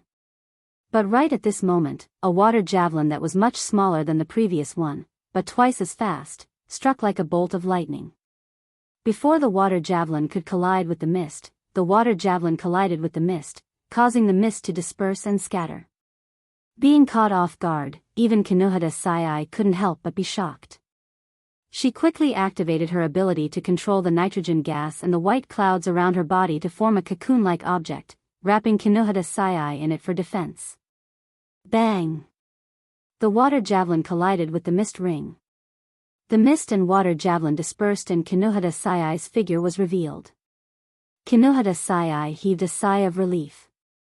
She was about to say something when Chuju, Mikoto, and the others exclaimed. Kinohada Sai's body tensed up. Watch out!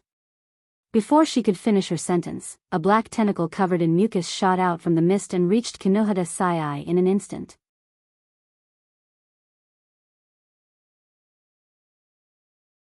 Chapter 549. Everything happened too quickly. No one expected something like this to be hidden behind the water ball and water javelin. When the black tentacle reached Kinohada Sai, everyone in the expedition team, including Feifei and the other two, couldn't react in time. Frenda was the closest to Kinohada Sai, but Frenda's strength was weaker than Kinohada Sai's. If Kinohada Sai couldn't handle the tentacle, there's no need to mention her.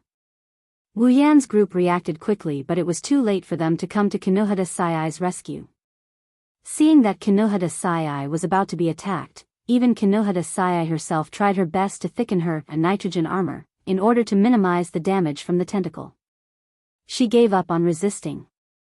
At this moment, an icy blue light appeared in front of Kinohada Sai without any warning. In an instant, an ice cube with a diameter of 1 meter appeared between Kinohada Sai and the black tentacle. The icy blue light expanded outwards and the ice cube spun in a circle at an extremely fast speed. Then, the black tentacle crashed into the spinning ice cube and was repelled by a huge force. Due to the huge force, the black tentacle retracted in mid-air and continued its attack on Kinohada Sai. The ice cube that appeared out of nowhere only blocked the black tentacle's attack for a second, but that 1 second was enough to change the tide of the battle. From the appearance of the black tentacle to the removal of the ice cube and the attack of the black tentacle, the entire process took less than 3 seconds. Because of the black tentacle, Wu Yan's group finally reacted. Realizing that their stupor almost caused Kinohada Sai to be injured, other than Ikaros and Flander-chan, Wu Yan's group was enraged. In the next moment, 2 flashes of blue and white lightning flashed from Wu Yan and Mikoto's body. The 2 flashes of lightning danced around each other and with an unstoppable force, they struck the black tentacle. The dense blue and white electric light illuminated the entire area. Caught off guard, everyone was secretly shocked. However, before they could recover from their shock, the black tentacle was wrapped up by the electric light. In the blink of an eye, the electric light flowed out of the black tentacle, crawled into the fog along the tentacle, and hit the tentacle's owner. Hiss! A strange cry of pain rang out from the fog that had been struck by the electric current. The voice was not loud, but a powerful aura swept out along with the sound, causing a huge gust of wind to blow in the middle of the field. The elite expedition team was blown all over the place, their faces filled with shock. Fei Fei, Bing Ling, and Bishi were shocked. They raised their heads and looked in the direction of the voice, their eyes solemn. This aura, it's not something a peak tier 7 beast can release. Bing Ling's face sank. Even Wu Yan, who can challenge those of a higher tier, cannot release this aura. Bishi said bitterly. It seems like a tier 8 magical beast has really appeared. Fei Fei sighed as she looked at the mist in front of her. They had just entered the depths of the behemoth forest. No matter what Fei Fei and the other two were thinking, Wu Yan wouldn't know. Even if he did, he probably wouldn't say anything because he's in a bad mood right now. 2 crimson spatial ripples appeared and a pair of black iron sand swords shot out from the ripples. They pierced through the black tentacle that was paralyzed by the lightning for a dozen times. The black tentacle was cut into a dozen pieces and fell to the ground. Hiss! A painful hiss was heard as the black tentacle disintegrated. However, the pain was much more intense than before. Even so, it didn't affect Wu Yan at all. He waved his hand and put away the iron sand swords and gate of Babylon. His wine-red eyes were terrifyingly cold. Strands of golden light flashed through his eyes, revealing his inner emotions. Wu Yan took a deep breath to calm his anger. He walked up to Kinuhada Sai, who was still in a daze. Koei, are you alright? Kinuhada Sai patted her chest and waved her hand. Her breathing was a little hurried. I'm super fine. Fortunately, I had that block of ice to block it for me. Otherwise, I would have been injured a little. Chuju, Mikoto, and the others quickly surrounded Kinuhada Sai. They pulled her up and down as if they were checking if she was injured. Kinuhada Sai didn't know whether to laugh or cry. Wu Yan looked at Sylph. Thank you for saving Koei. Sylph shook her head and didn't say anything. However, it's already good that she responded to Wu Yan. Wu Yan was a little confused. After all, Sylph has never looked at him in the eye since the first time they met. It's not that Sylph looks down on Wu Yan. It's just that she was born this way. She won't pay attention to anyone she doesn't like. Even Astria only caught Sylph's attention after she defeated Sylph. Wu Yan didn't even pique Sylph's interest. However, Wu Yan didn't know if it's just his imagination. He felt like Sylph's attitude towards him has improved since they left the hill. Wu Yan recalled everything he did since he returned to the Spalier world. After confirming that he didn't do anything that Sylph would pay attention to, he became even more confused. Wu Yan couldn't figure out why Sylph is acting this way. He has something else he needs to do. You all. Wu Yan took a few steps forward and looked around the foggy surroundings. His voice echoed in everyone's ears. Everyone, stop. Leave the rest to me. Wu Yan's tone turned cold. Unfortunately, his cold tone couldn't hide his volcanic rage. Fei Fei and the others who wanted to say something choked on their words. Ever since they entered the behemoth forest, Wu Yan's emotions haven't been affected by the presence of demonic beasts. Even if he knew he might encounter a tier 9 demonic beast, he would at most get serious for a moment. Now, Wu Yan's heart is filled with rage. Because he and the others were stunned for a moment, Kinuhada Sai almost got hurt. Wu Yan felt a little guilty and at the same time, his anger rose to the point of exploding. However, the culprit in the mist seemed to be enraged by the electric current and the disintegration of its tentacles. Therefore, at the moment when its anger rose, the culprit made the first move. Whoosh whoosh whoosh whoosh whoosh, continuous flying sounds came from the fog. Then, hundreds of water javelins appeared from the fog. In the most violent way, they broke through the elite expedition team's protective circle and flew towards Wu Yan. Wu Yan lifted his head and the crimson ripples in the air started to ripple. The ripples reverberated in the air like a curtain of water. Hundreds of black lights shot out from the ripples and collided with the water javelins.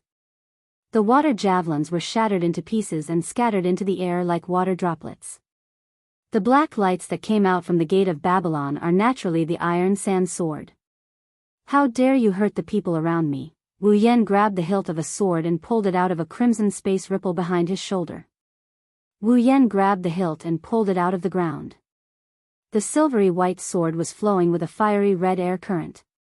The air current jumped around every corner of the sword, bringing with it a destructive red lotus flame that enveloped the entire sword. Prepare to be smashed into pieces. As soon as he finished speaking, the vision of everyone present was instantly filled with the fiery red flames of the red lotus. At the same time, the atmosphere and temperature became scorching hot.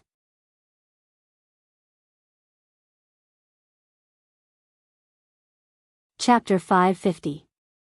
In the middle of the misty forest, the crimson lotus flame shot up into the sky. The heat from the flames blew across the entire area. In the blink of an eye, a pillar of red flame covered the entire area. It's like a red lotus hell or a volcano erupting. It's a terrifying sight to behold. The red lotus flames rushed into the sky and dispersed the surrounding white fog. Under the heat of the flames, the fog was torn apart and slowly dispersed to the surroundings and the sky. The originally shrouded trees gradually appeared in front of everyone's eyes. Their vision slowly became clear. In the end, the fog completely dissipated and disappeared without a trace. The magic beast that had been hiding in the fog, releasing water balls, water javelins, and tentacles to attack everyone, appeared in everyone's sight as the fog dispersed. However, when everyone saw its true appearance, their faces changed. It's a huge octopus.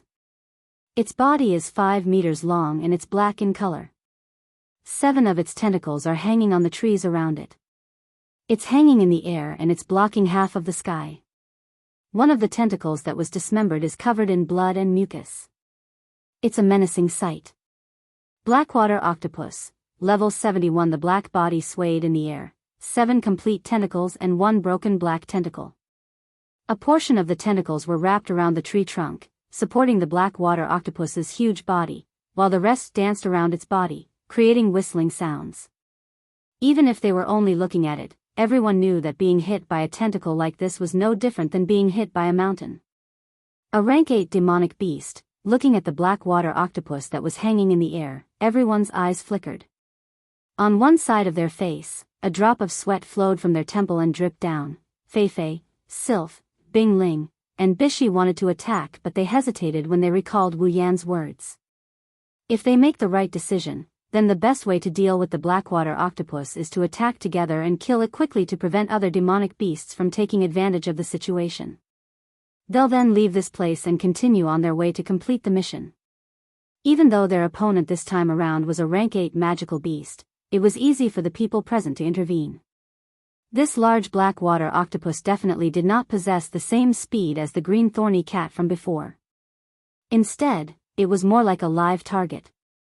If that was the case, it would be possible for them to surround and attack it. With Fei, Bing Ling, and Bishi around, they should be able to deal with the fast magic and tentacles for now. As for the other members of the expedition team, they only need to attack the tentacles. This way, the black water octopus will be much easier to deal with. Unfortunately, Wu Yan doesn't seem to appreciate their help. Wu Yan didn't look back as if he saw through Fei and the others' thoughts. He raised his Nyang Temple Shana. Don't worry. He twisted his hand around the hilt and the flames on Nyang Temple Shana expanded by a few times. It won't take long. The trees around them suddenly burst into flames, dyeing the entire place red. The ground beneath their feet also burst into flames.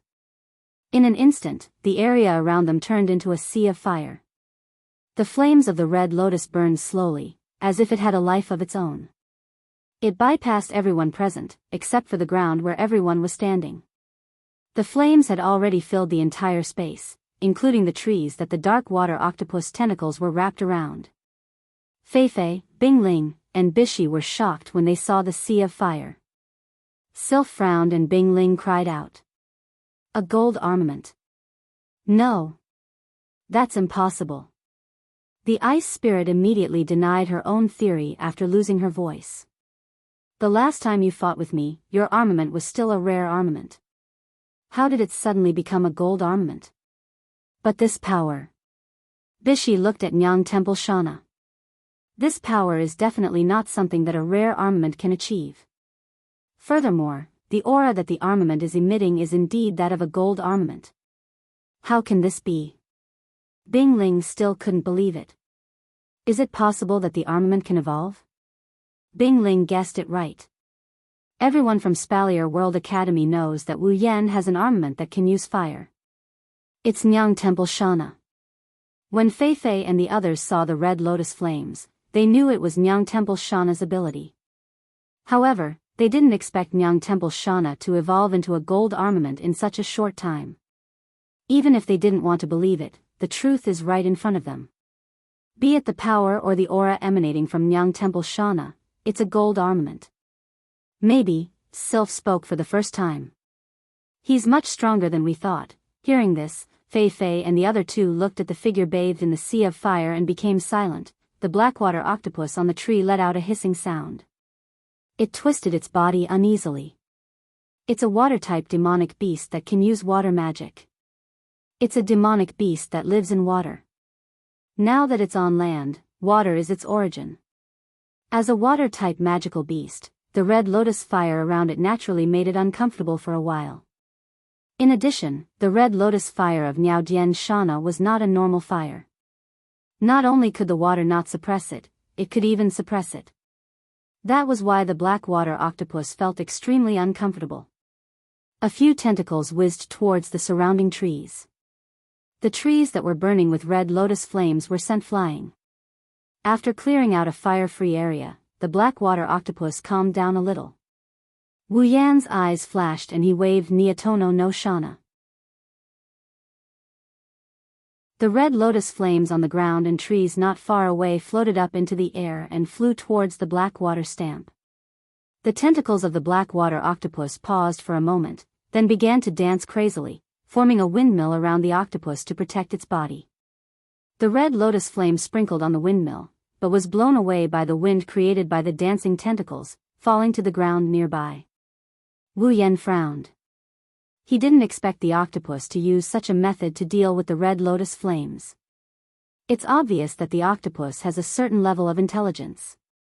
Generally speaking, if one were to disregard other factors and only consider pure strength, when two parties of the same level, one was a human and the other was a magical beast, although their strength was the same, the winner would definitely be the human. This was because humans knew how to use their brains to think and use various fighting methods to maximize the outcome of the battle.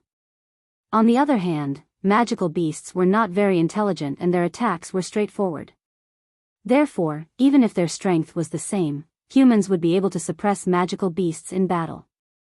Against demonic beasts, as long as the disparity in strength isn't too great, it shouldn't be too difficult for humans to emerge victorious. However, the higher the rank of a demonic beast, the more intelligent it will be.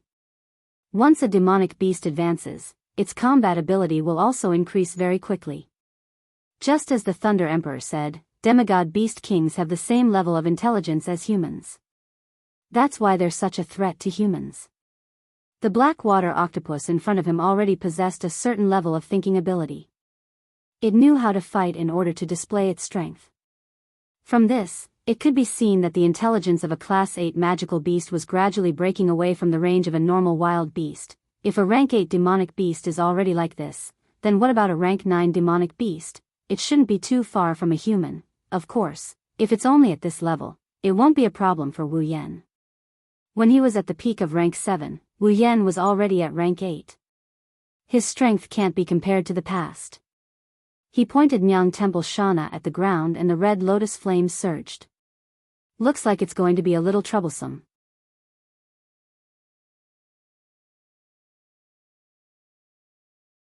Chapter 551. The red lotus flames rising from the opposite side caused the blackwater octopus's twisted body to squirm uneasily.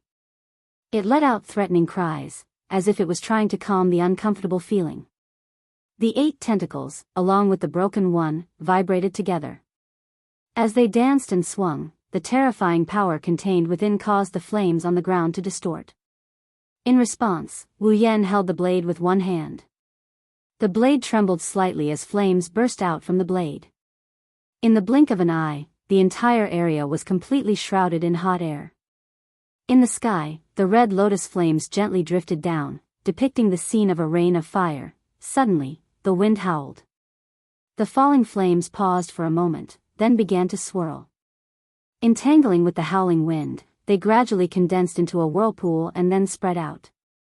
A long while later, a red flaming tornado covered in dense flames appeared in front of Wu Yan. The black water octopus seemed to feel threatened. It let out a low cry, looking like it was trying to bluff. This caused Wu Yan's lips to curl into a cold arc. With a wave of the Xianxia in his hand, the huge flaming tornado howled towards the black water octopus with a sharp wind-breaking sound and a slow burning sound. The black water octopus let out a loud cry when it saw the flaming tornado. Its huge body swayed, and a large amount of black liquid suddenly gushed out from its body. The black liquid continuously flowed out and condensed into an equally large black water snake above its huge head. A tentacle suddenly stretched out and swung on top of the black water snake. The black water snake, which was completely condensed from the strange unknown black liquid, shot out. It was mixed with a force like rotten wood, and faced the red flaming storm. Bang! One red, one black, one storm and one water snake collided. They were in a deadlock for a moment before exploding with a loud bang. The violent explosion caused a piercing pain in the ears of the people who were on guard not far away. It was extremely uncomfortable. At the moment of the explosion, a circle of strong wind rippled out from the explosion site, causing the surrounding trees to collapse one after another. They fell into the burning red lotus flames on the ground, causing the scope of the sea of fire to expand by a few degrees. The black water octopus's huge body shrunk, its sticky body strangely contracting. A layer of faint black liquid seeped out from under its body and quickly enveloped the black water octopus's huge body. Wu Yan's figure suddenly appeared beside the black water octopus. The Xianxia, covered in the red lotus flame, streaked across the air like a heavy hammer and ruthlessly smashed into the black water octopus's body. Bang! The Xianxia heavily smashed into the black water octopus's body. However, Wu Yan's face did not have the slightest bit of joy. This was because the black water octopus's body was extremely slippery. When the Xianxia smashed into the black water octopus's body, it actually flew off the surface of the black liquid film and deviated from its path. Looking at the unharmed dirty body, Wu Yan tightened his grip on the Xianxia. The red lotus flames on the blade rose and the temperature on the blade instantly caused the unharmed body to be scorched. Hiss! The intense pain from the body caused the black water octopus's huge body to curl up. The huge tentacles suddenly swung back and viciously swung towards Wu Yan. The huge force mixed with the wind caused Wu Yan to move and quickly dodge. The tip of his foot stepped on the ground. Immediately, cracks rapidly spread from the tip of Wu Yan's foot all the way to the ground. The ground became shaky. Wu Yan used the force to jump up and like a bullet, he shot towards the black water octopus. His figure flashed across the air. The Xianxia brought along a sonic boom and hot air as it flew towards the black water octopus. At this moment, those tentacles actually let out a shrill sound in unison. The sound was incomparably sharp. The tips of the 7 intact tentacles split open, and then, water javelins shot out one after another from inside. Glancing at the incoming water javelins from the corner of his eye, Wu Yan tightly held the Xianxia in his hand and raised a curtain of fire. It was like a circle of blooming red lotus as it spread out. Ding ding ding, wherever the curtain of fire passed, sparks flew everywhere. The water javelins that shot over were instantly vaporized into nothingness. Not a single one landed. The figure passed through the curtain of fire and shot towards the black water octopus. The crowd only heard a muffled sound, followed by the black water octopus's painful cry. Then, they saw a huge tentacle fall from the black water octopus's body, heavily smashing onto the ground. After struggling for a while, it completely stopped moving. Wu Yan's body fell from the sky. The Nidian Shana, in his hands slanted. Dark red blood flowed down the blade and gradually dripped down. Then it was vaporized by the red lotus flames. A fishy smell instantly filled the air. The black water octopus's body was slightly twisted. It was like a wild wolf licking its wounds, causing its huge body to have a wild aura. The tentacle closest to Wu Yan shuddered, and like an arrow released from a bow, it danced in front of Wu Yan in an instant. It tore through the air with a sharp sound. It lashed down with great force. Thick viscous liquid intertwined and splattered all over the place. It's extremely disgusting. The nauseating smell rushed into Wu Yan's nose, causing Wu Yan to frown. In his heart, his desire to deal with this black water octopus became even stronger. He made up his mind and slightly closed his eyes before fiercely opening them. The huge tentacle smashed down, but it smashed into flames. The red lotus flames burned from the bottom of the tentacle. The momentum was like an explosion and the tentacle was charred black. Hiss! The black water octopus let out a sorrowful cry. 3 of its tentacles were destroyed in a row. Even with its tenacious vitality, it still suffered quite a bit of damage. However, it didn't know that the real damage was yet to come. A strange vibrating sound reverberated in the air. The strange vibrating sound caused the burning red lotus flame to pause for a moment. That was the sound of the gate of Babylon being activated. A large amount of red spatial ripples spread out around the black water octopus. It was like a battery of cannons, surrounding the black water octopus. In the middle of the red spatial ripples, the black water octopus instinctively felt a sense of danger. It let out a roar and frantically waved its remaining 5 tentacles around, attempting to shatter the red spatial ripples that gave it a sense of danger. Unfortunately, the gate of Babylon was intangible and couldn't be attacked at all. In the next moment, 7 chains made of iron sand shot out from Kai Bao of the king. Even though they were made of iron sand, there was still the sound of the chains. It sounded like a bell, and by the time the sound reached everyone's ears, the iron sand chains had already wrapped around the black water octopus body.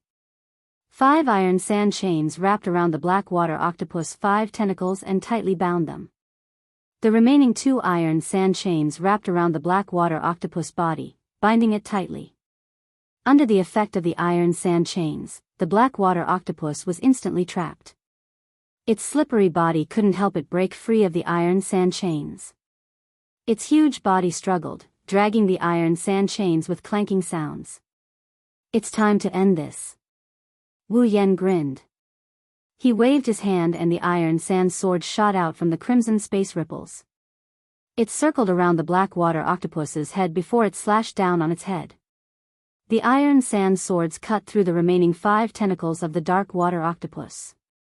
The 5 tentacles left the octopus body and hung on the iron sand chains. Before the octopus could make a sound, countless iron sand swords descended on its body. They streaked across the octopus body at an extremely fast speed. After maintaining this state for a long time, they finally stopped.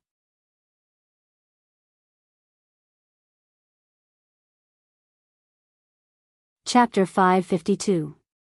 5 tentacles that were nearly 10 meters long were tied up by iron sand chains, hanging in the air. There were 2 more on the ground, and there was another tentacle dismembered not far away. Such a scene could probably scare a timid person to death.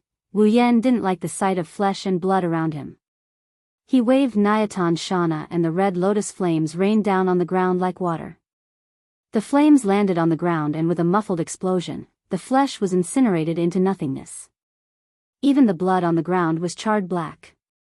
The gory scene looked like the aftermath of a fire that burned through the area. The red lotus flame slowly calmed down. Even the flame on the red lotus flame was extinguished, revealing the silver blade. It returned to the gate of Babylon with the iron sand sword and iron sand chains. When the crimson spatial ripples calmed down, the scene also calmed down. Only the charred ground and the fallen trees were left as a reminder of the battle. On the other side, looking at the figure standing in the middle of the scorched earth, the members of the elite exploration team collectively looked at each other, as if they had not yet recovered from the series of changes. Only a faint murmur, with a strong sense of uncertainty, rang out in the middle of the crowd. A rank 8 magical beast died just like that? For these elite exploration team members who haven't even reached the peak of the 7th rank, a rank 8 magical beast is an existence they need to look up to. After all, after the 7th rank is the 8th rank. As long as one is at the 7th rank, there is no one who doesn't want to reach the 8th rank. But now, such an existence that they had to look up to had died right in front of them. It was no wonder that their tone was filled with uncertainty. Era. Shokuhu Misaki's eyes turned into crescents. She looked at Kinohada Sai and said, "Looks like Yen-chan really cares about someone." In order to avenge her, she didn't even keep the rank 8 magical beast's body to exchange for points. Kinohada Sai was stunned. She looked around for a while before pointing at her nose. When she saw Shokuhu Misaki nod, she made a weird noise. Huh? Kinohada Sai's small face slowly turned red as she called out in surprise. It's not like that. Oh. Shokuhu Misaki turned around with a smile. Then what is it? Yes. Kinohada Sai paced around in a panic and stammered, Ken, it must be because that octopus is super disgusting, that's why that guy didn't leave its body behind. Yes, that's it, I'm super sure. Aya. Shokuhu Misaki covered her mouth and giggled. It's rare to see such a cute side of you. What's with that tsundere? You're the tsundere. Kinohada Sai shouted. Her voice attracted the attention of Chuju and the others. What's wrong? It's nothing. Shokuhu Misaki was shocked when she saw Kinohada Sai's shy expression. To be honest, she's never seen Kinohada Sai like this before. But then again, she's pretty cute. Shokuhu Misaki's eyes flashed with a sly glint as she giggled. She looked at Kinohada Sai like she was looking at a toy. Kinohada Sai, who is in a rare state of shyness, felt her hair stand on end. The teasing of Kinohada Sai was still ongoing. Only girls with their own abilities could play around in the depths of the behemoth forest. Wu Yan returned to Fei Fei and the others and showed them the magic crystals he got from the dark water octopus. Do you guys need it? Everyone shook their heads. What a joke, even though a tier 8 magic crystal is precious, the person who owns it is someone they can't afford to offend. Who would want to steal from a tiger? Bing Ling looked at Wu Yan with a complicated expression. He lowered his head and seemed to be thinking about something. After a while, he asked with a trembling voice. Have you reached tier 8? Other than Fei Fei, who already knew about Bing Ling's question, everyone turned to look at Wu Yan. Sylph included. When he was at the peak of tier 7, Wu Yan was able to defeat Jaffer, one of the top 3 rankers of Silveria World Institute, and he took him down from his pedestal. In terms of intensity, the fight between Wu Yan and Jaffer wasn't as intense as the fight between Jaffer and Wu Yan. However, the black water octopus isn't any weaker than Jaffer. It was a magical beast that wasn't inferior to Jaffer in terms of strength. Even though its immature intelligence had lowered its combat prowess, Jaffer's combat prowess had been reduced to nothingness in less than 10 minutes. Who could have done that? Others might not be sure, but Sylph is certain she can't do it. During the Great Academy tournament, with the strength that Wu Yan displayed, he couldn't have done it. But now, he did it. Even with the help of the gold armament, he couldn't have done it so easily. Thus, there is only one explanation: the person in front of him has leveled up. Wu Yan shrugged when he sensed everyone's questioning gaze. He didn't try to hide it. He nodded and gave the same excuse he gave earlier. After the battle with Jaffer, I gained some enlightenment and managed to break through. You really did break through. Bing Ling's expression showed a hint of bitterness and envy. He's envious because Wu Yan managed to break through to the 8th tier. He's bitter because he feels like he's getting further and further away from Wu Yan. Bing Ling was originally unwilling to accept his loss to Wu Yan during the Academy tournament. He wanted to challenge Wu Yan again in the future. He didn't even let go of this thought when he heard about Wu Yan's battle with Jaffer. Now, Bing Ling has given up on this thought. The gap between them is huge. It's already good enough that Bing Ling wanted to challenge Wu Yan. However, when the gap is so huge that it's impossible to predict, it's either he's overconfident or he's overestimating himself. Bing Ling isn't one to overestimate himself. However, he's also not confident that he can surpass the barrier between the 7th and 8th tier.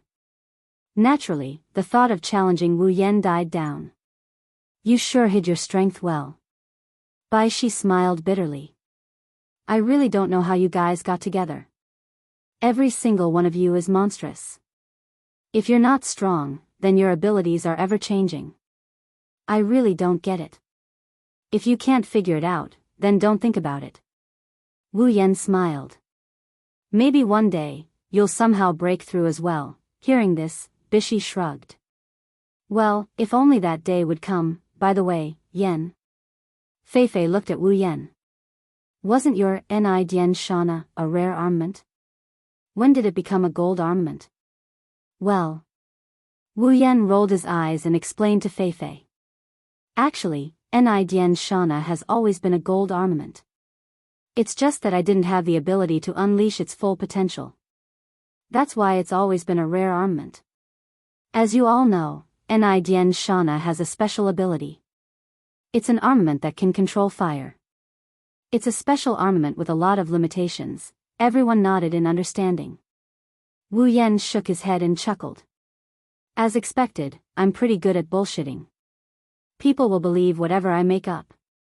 Looks like there aren't many Shokuhu Misaki in the Spalier world.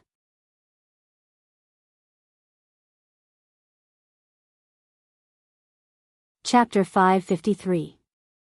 With a gold armament, Wu Yan's strength is on par with Sylph's in the eyes of the others. Normally, they would think that Wu Yan's strength is on par with Sylph's.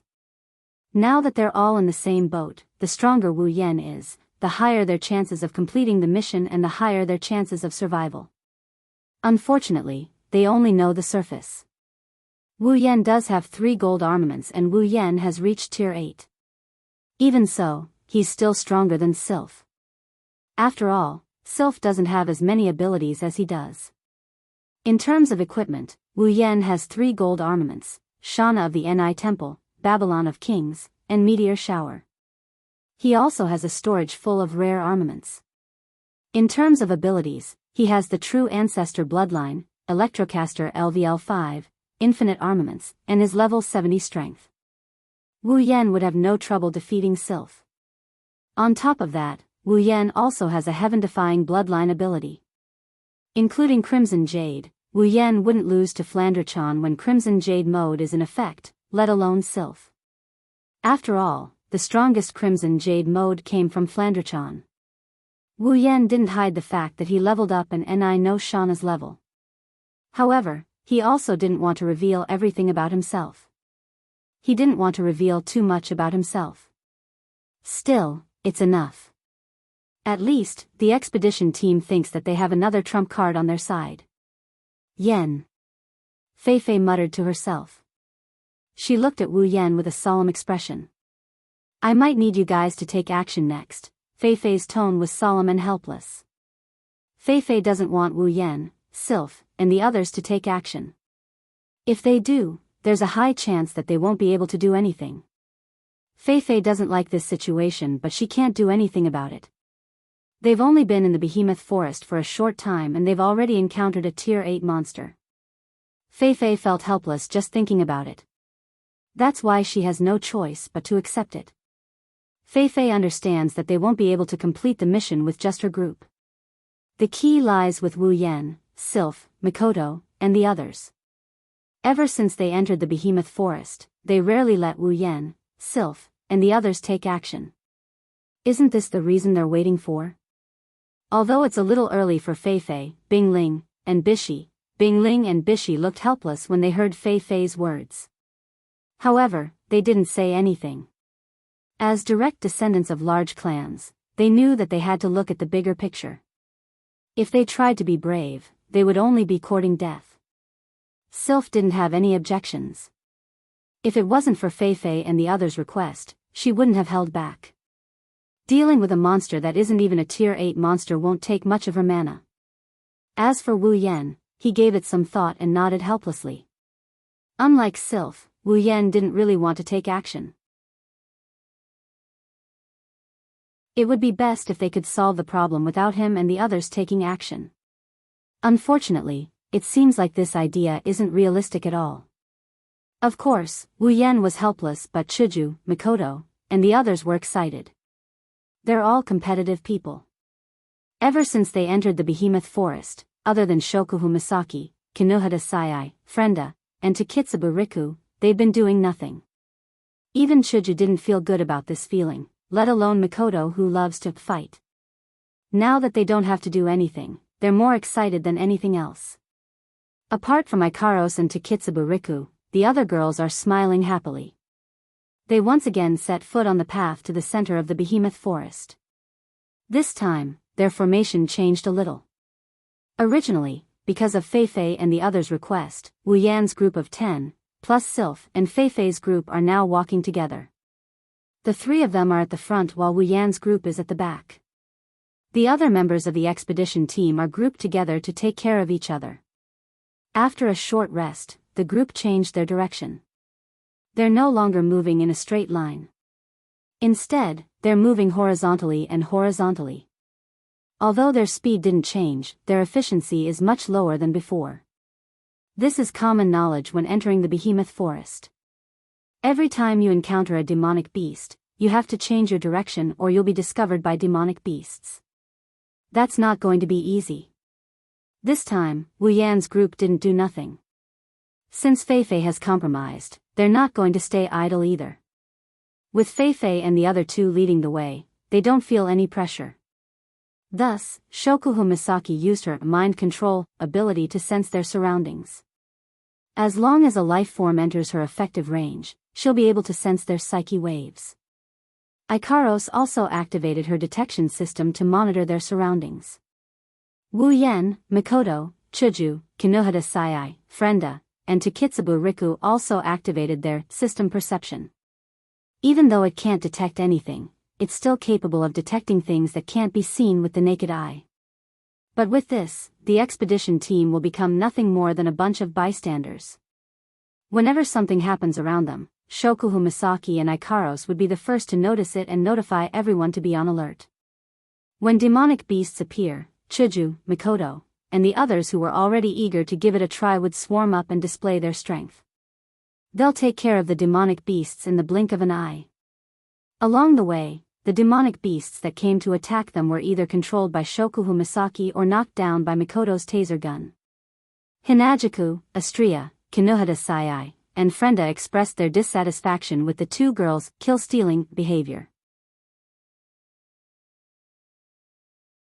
However, their abilities and attack speed weren't as good as the two girls, so they could only express their dissatisfaction. This made the onlookers feel ashamed. They're hoping that the demonic beasts don't appear so they can ensure their own safety. But looking at Chuju and the others, it's as if they want all the demonic beasts to attack.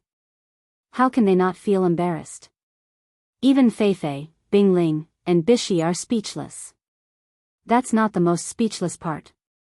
The most speechless part is that there's a rank 8 demonic beast among the demonic beasts.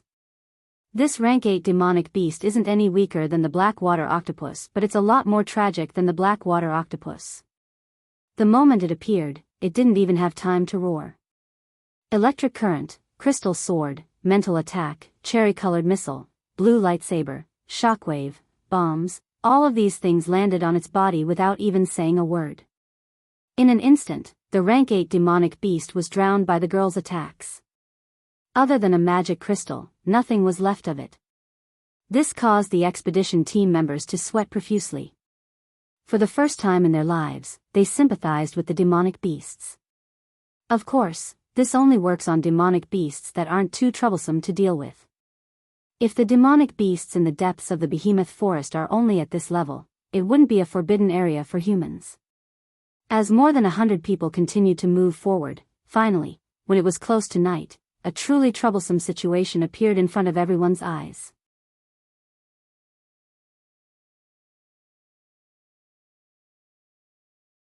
Chapter 554. Inside the giant beast's forest, although the terrain was not very complicated, it was still quite winding. Walking in an environment full of trees, it was not much different from walking into a maze. Everywhere was the same type of trees, some stood on the side of the road, some reached deep into the sky. Such a lively environment, but rippled with a gloomy deathly stillness. Under the deathly stillness, even the air seemed to have solidified, and such an environment brought about a bad situation for the group of more than 100 people. At this moment, Wu Yan's group and the members of the elite exploration team were all hiding behind the trees. They didn't even dare to breathe too loudly. Their breathing had become extremely weak. The members of the elite exploration team were all holding their breaths, their foreheads were covered in sweat. In front of them, there was an undulating terrain that resembled a hill. Trees that were slightly smaller than the surrounding trees stood on top of it. It looked like another growth space. Even the species of the trees were much worse.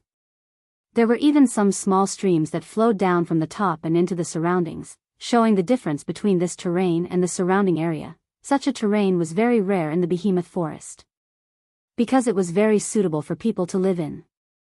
There was a water source and there were some fruits on the trees. Even if one didn't bring any resources with them, one could still live here for 10 days to half a month or even longer. Logically speaking, when such a terrain appeared in front of them, they should be happy. With this terrain, they would have a place to stay for the night.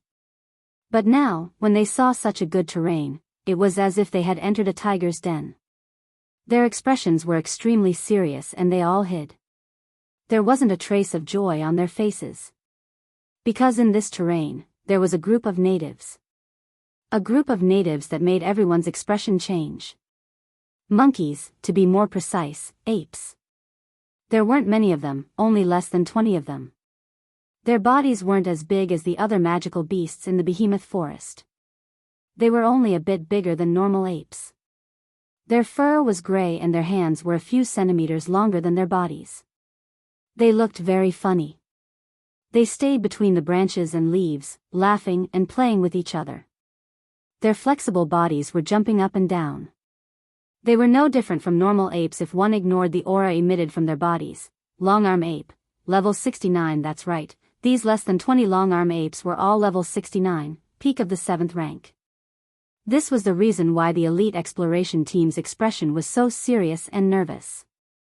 After entering the depths of the behemoth forest, it's not that they haven't encountered peak of the 7th rank magical beasts, they've even encountered 8th rank magical beasts. Normally, the weakest magical beasts in the depths of the behemoth forest are peak of the 7th rank. This isn't something to be surprised about. But when these peak of the 7th rank gather in a group, it's a different story. Just this scene alone made the elite exploration team's hearts tighten. When they first saw this scene, they almost cried out in alarm. Wu Yan and Ko and Sylph are far from intimidating them. The real reason why Wu Yan and Ko chose to remain hidden is because of the golden hairs on the back of one of the 20 long-arm apes. Among the group of long-arm apes, there is one particular individual with golden fur standing at the top of a tree. Long-arm ape, level 70, long-arm ape, level 72, long-arm ape, level 74, long-arm ape, level 75, long-arm ape, level 77, long-arm ape, level 79. 6 gray-haired long-arm apes with golden fur on their backs are at the top of a few trees. Under the protection of the long-arm apes, they're fiddling with the branches in boredom. They're lying on top of the trees and munching on fruits. From time to time, they'll squeak at the long-arm apes as if they're scolding them.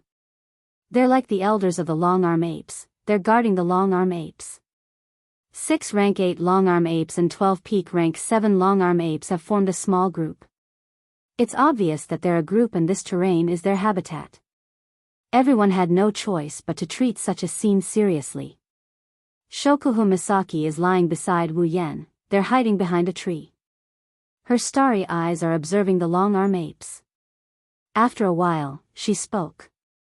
It seems like the long-arm apes don't have strong senses. We've been hiding here for quite some time and we haven't been discovered. It's no wonder the rank 8 long-arm apes are guarding the long-arm apes like this, they're trying to prevent an ambush. Hearing Shokuhu Misaki's words, everyone heaved a sigh of relief.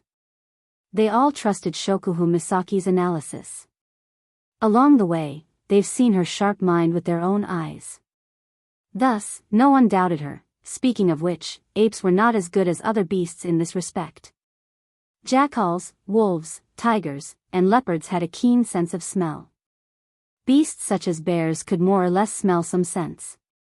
Only apes, whether it was smell or vision, were not very outstanding. Therefore, in terms of perception, it was normal that they were not so outstanding. Of course, in contrast, they also had flexible skills. One was strong and the other was weak. 6 rank 8 long-arm apes and 12 peak rank 7 long-arm apes. Feifei's eyes glimmered. This kind of fighting strength is not just a little bit strong. It's better for us to leave this place before they discover us. Yeah, that's true. Shokuhu Misaki's expression turned serious. Otherwise, if we are discovered later, I'm afraid that all of us will be buried here. Who knows? Everyone who was about to retreat froze when they heard that. Everyone including Wu Yan, Chiju, Sylph, and Feifei looked at Shokuhu Misaki in shock. We'll all die here? Mikoto scrunched up her nose. That's impossible. Even though the monkeys aren't weak, with 6 8th tier and 12 peak 7th tier, our side isn't that bad either. Including you and Hinajiku, we only have 5 peak 7th tier, but the 7th tier is more than 100. As for the 8th tier, we have quite a few on our side as well. How can it be that we're all going to die here? Shokuhu Misaki shook her head. She looked around and sighed. If it's just these demonic beasts, it's not like we can't handle them. But haven't you noticed? Shokuhu Misaki pointed at the area where the long-arm apes lived. Look, those apes are very familiar with the terrain. They have a clear division of labor and they have plenty of food and water. They must have been living there for quite some time. What does this mean? Shokuhu Misaki turned around and looked at the long-arm apes and long-arm backs apes who were still playing around. She said slowly, that means, that's their territory. If I'm not mistaken, there is only one type of demonic beast that has the ability to own a territory in the depths of the behemoth forest. Everyone's expression changed when they heard that. The only type of demonic beast that has the ability to own a territory in the depths of the behemoth forest is a rank 9 long-arm ape.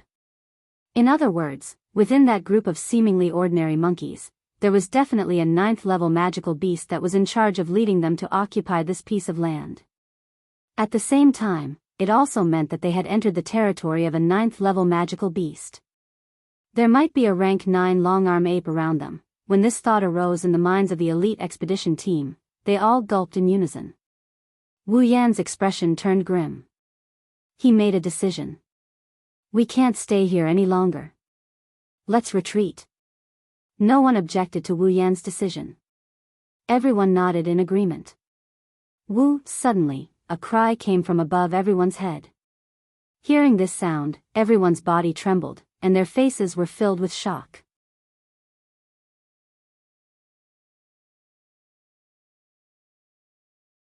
Chapter 555. Everyone raised their heads in an instant and looked towards the source of the sound, which was not far above their heads. There, a gray ape was standing on a tree branch, waving its 2 long arms at the people below. It emitted a series of cries from its mouth, the sound reverberating through the incomparably silent space. It's the long-arm ape. When the long-arm ape's cries were heard, a series of cries came from the opposite direction in response to the long-arm ape's cries. Along with the cries came the sound of wind flying through the air, approaching the group. We've been discovered. Wu Yan's face sank. His wine-red eyes stared at the long-arm ape that was still crying out loudly. With a wave of his hand, a lightning spear shot towards the long-arm ape at an extremely fast speed. The long-arm ape's cries came to an abrupt end. Just as the lightning spear was about to hit the long-arm ape, a golden afterimage broke through the air and appeared in front of the long-arm ape before the lightning spear could hit the long-arm ape. With a bang, the afterimage and the lightning spear collided. The lightning spear was immediately scattered and the afterimage was sent flying. It nimbly turned in a circle in the air and stood on a tree branch, facing the group below. The afterimage was the long-arm ape. Moreover, it was the strongest and highest-level long-arm ape. The level 79 long-arm ape. Woo!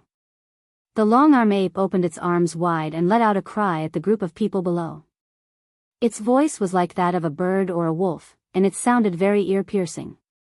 Its pair of fierce eyes stared straight at the group of people, and a fierce aura rose from its small body, enveloping everyone below. The elite exploration team's bodies slightly sank, then struggled to stand back up. Seeing how they were clenching their teeth, it was clear that the aura of the long-arm ape had a huge effect on them. That was only natural. This long-arm back ape was level 79, which meant it was at the peak of rank 8. On the other hand, none of the members of the expedition team had reached the peak of rank 7. They were more than a rank lower than the long-arm back ape. It was already very good that they hadn't collapsed to the ground under the pressure of this aura. Everyone, be on guard. Feifei, Bingling, and Bai Shi immediately ordered. Their eyes were fixed on the long-armed ape. The aura that came from its body made their palms sweat. Their hearts sank. Retreat. Retreat quickly.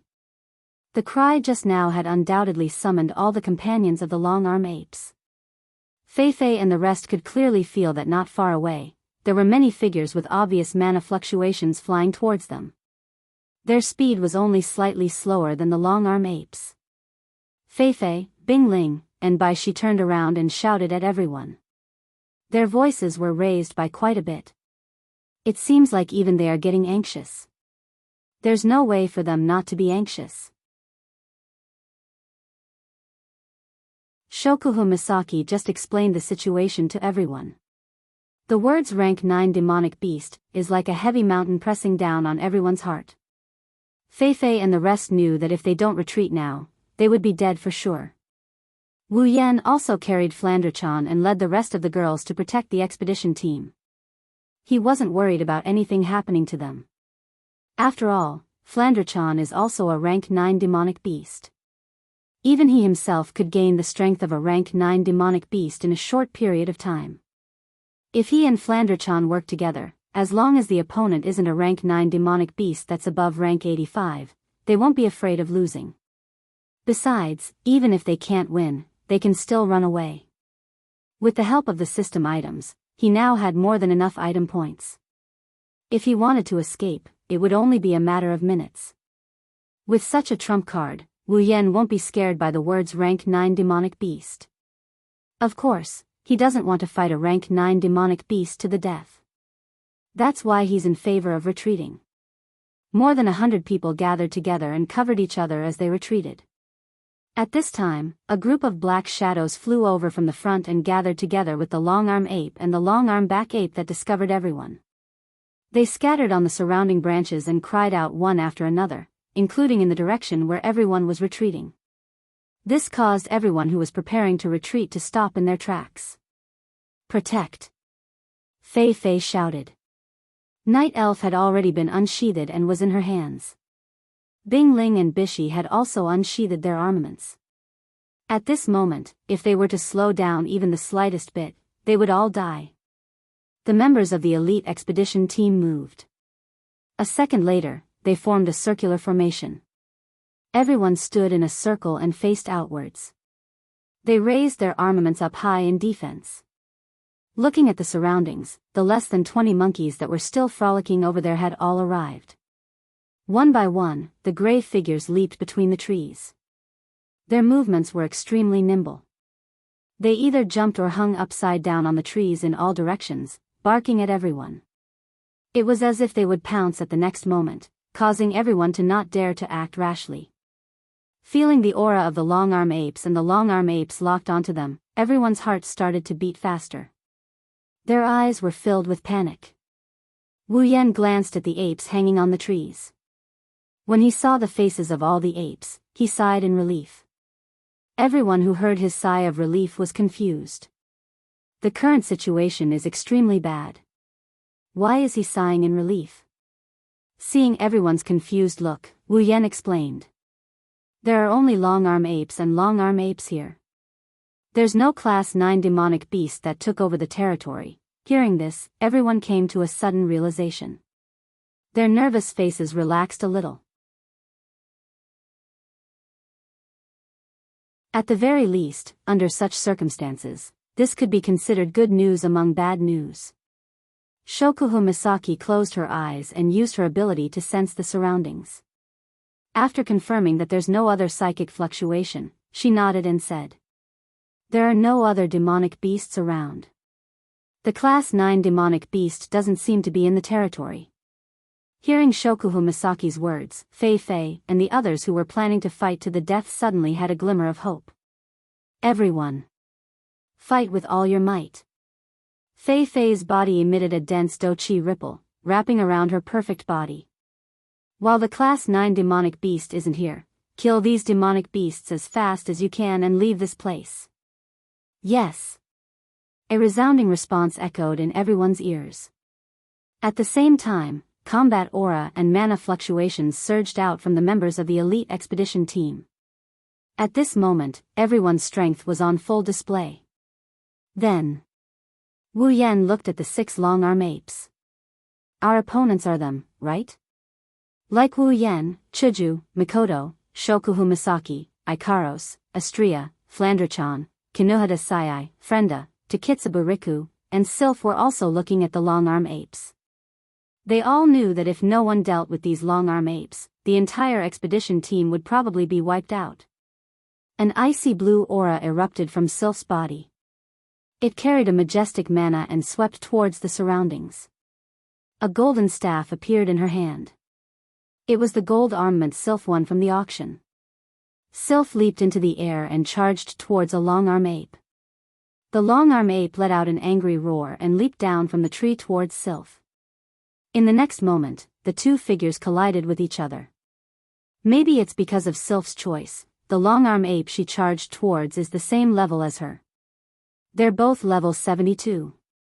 Wu Yan smiled when he saw this. His wine-red eyes flashed with a thick golden light. His blood-red aura soared to the sky. "Finally, I can have fun."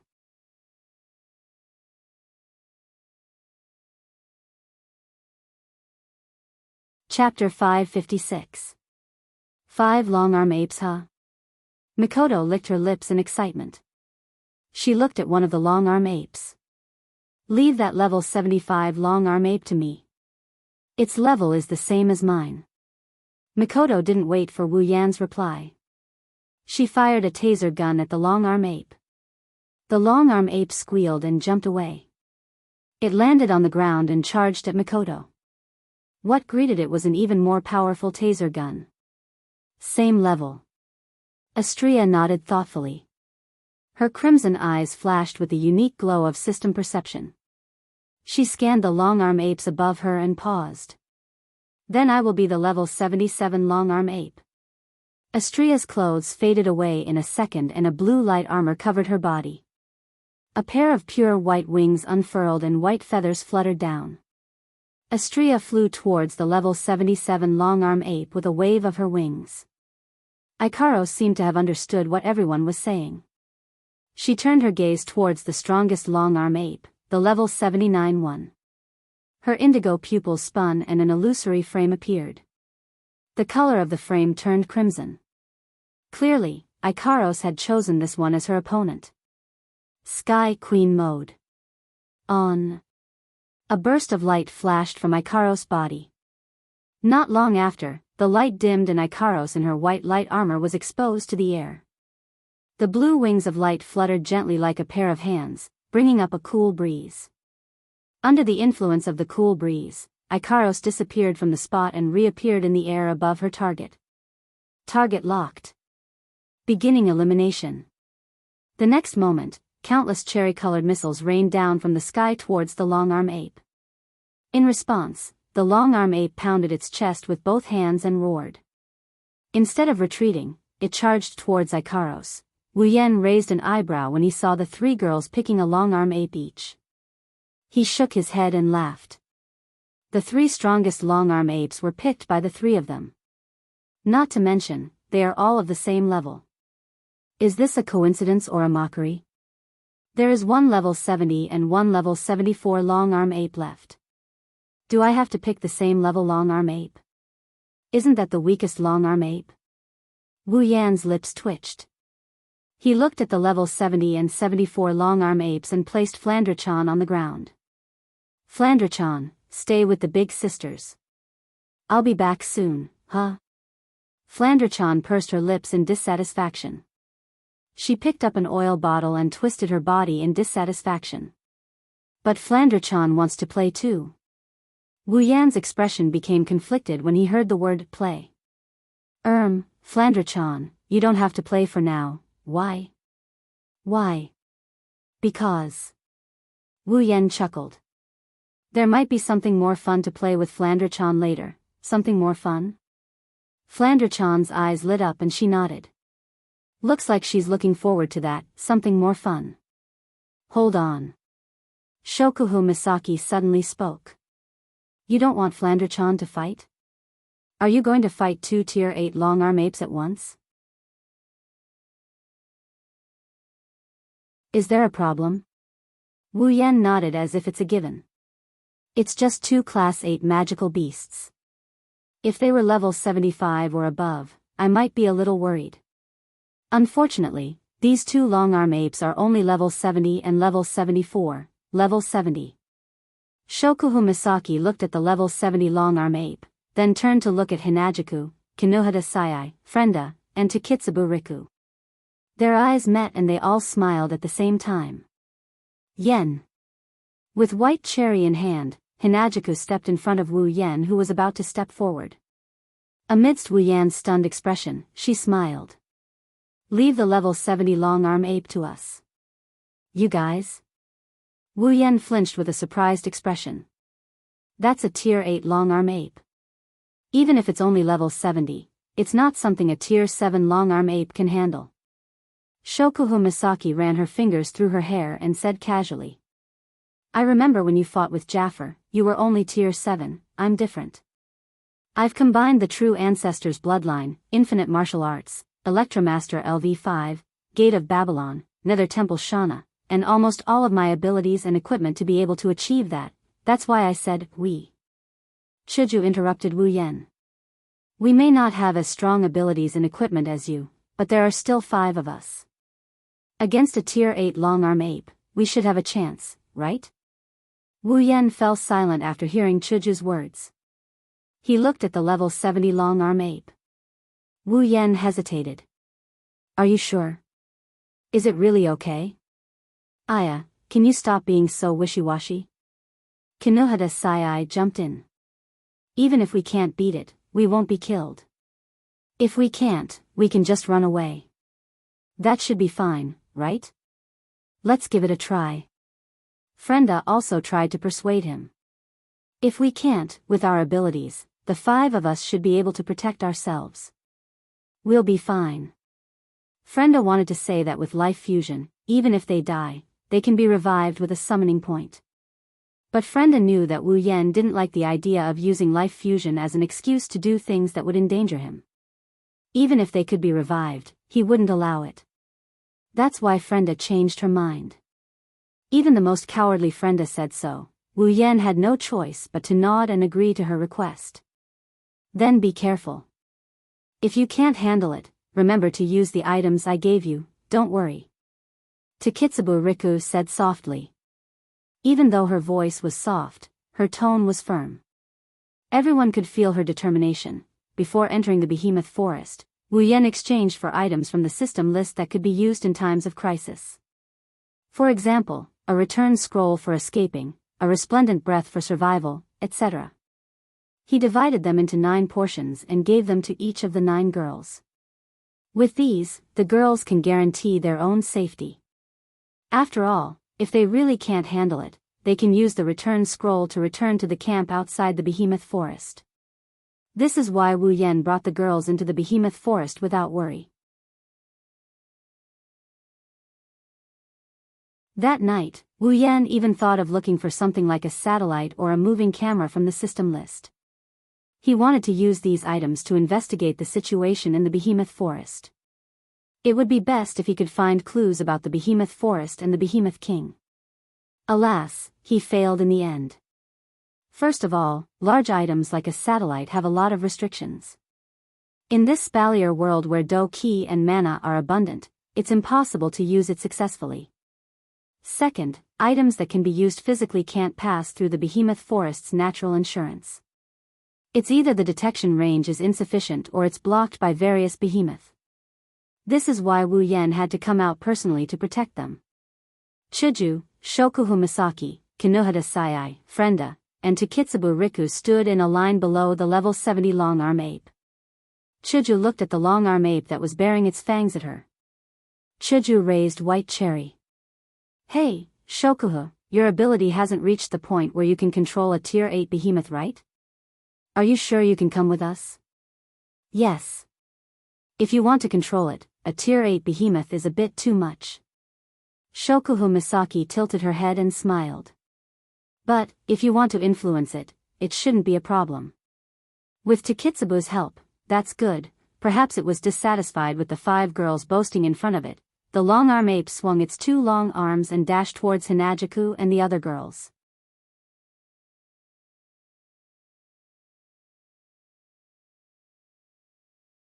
Chapter 557. The situation was much more dangerous than they imagined. Although the members of the expedition team were quite strong, their defense was still breached by the 12 long-arm apes in a hurry. Although the peak grade 7 long-arm apes were not as strong as Fei Fei, Bingling, and Bishi, they weren't too far off. Even if the members of the expedition team were to fight against 2 long-arm apes, they would still be defeated in an instant, let alone 1 against 3. In the end, it took 7 or 8 people to deal with a single long-arm ape before they managed to gain the upper hand. A peak of rank 7 magical beast was equivalent to the top 20 magical beasts in the Spalier World Academy. Even though it wasn't as strong as the top 10 magical beasts, it wasn't too far off. After a while, everyone was held back. It seemed like they wouldn't be able to win in a short period of time. Seeing the elite expedition team members being held back by the long-arm apes, Fei Fei, Bingling, and Bishi were very anxious. They didn't forget that these long-arm apes were under the protection of a rank 9 magical beast. If they didn't end the battle quickly, they would all be finished when the rank 9 magical beast appeared. Bingling. Fei Fei's face was dark as water. She hurriedly walked up from the back of the team. Use your ice do-chi to restrict the speed of those long-arm apes. Okay. With Fei Fei's reminder, Bingling finally woke up from his daze. He quickly raised the daggers in his hands. Instantly, a wave of icy blue do-chi that contained a chill surged out from Bingling's body. The do-chi lingered around his body. The icy blue do-chi turned into cold currents that left his body and floated into the air, forming numerous blue flowing lights. A special oppressive feeling was emitted from these flowing lights and enveloped the area below. Under the sudden pressure, the nimble long-handed apes that were jumping around and toying with the members of the expedition team suddenly staggered and slowed down. Some of them even had a few wounds on their bodies because they were caught off guard. When Bingling had used this move to deal with Wu Yan back at the academy, she had used quite a bit of time to accumulate energy. But this time, Bingling had only used a few breaths of time to use the special skill of Ice Do-Chi. From this, it could be seen that Bingling's control of her own Ice Do-Chi had obviously improved. Under the effect of the Ice Do-Chi, the long-handed apes were all restricted and slowed down. In the eyes of the elite exploration team, this was a very good opportunity to strike. They all ignited their Do-Chi, grabbed their armaments, and rushed forward while shouting, beating the long-handed apes until they were forced to retreat. The situation was completely reversed. Woo! Woo! Woo! Woo! Woo! The long-arm apes that were fighting against the elite expedition team were suppressed by this pressure. Their movements became sluggish, and they fell into a very passive situation. Seizing this opportunity, Bishi rushed into the group of monkeys with his knight's sword in hand. He injured several long-arm apes in a row, and many of them cried out in pain. Bingling didn't stop using her Ice Do-Chi.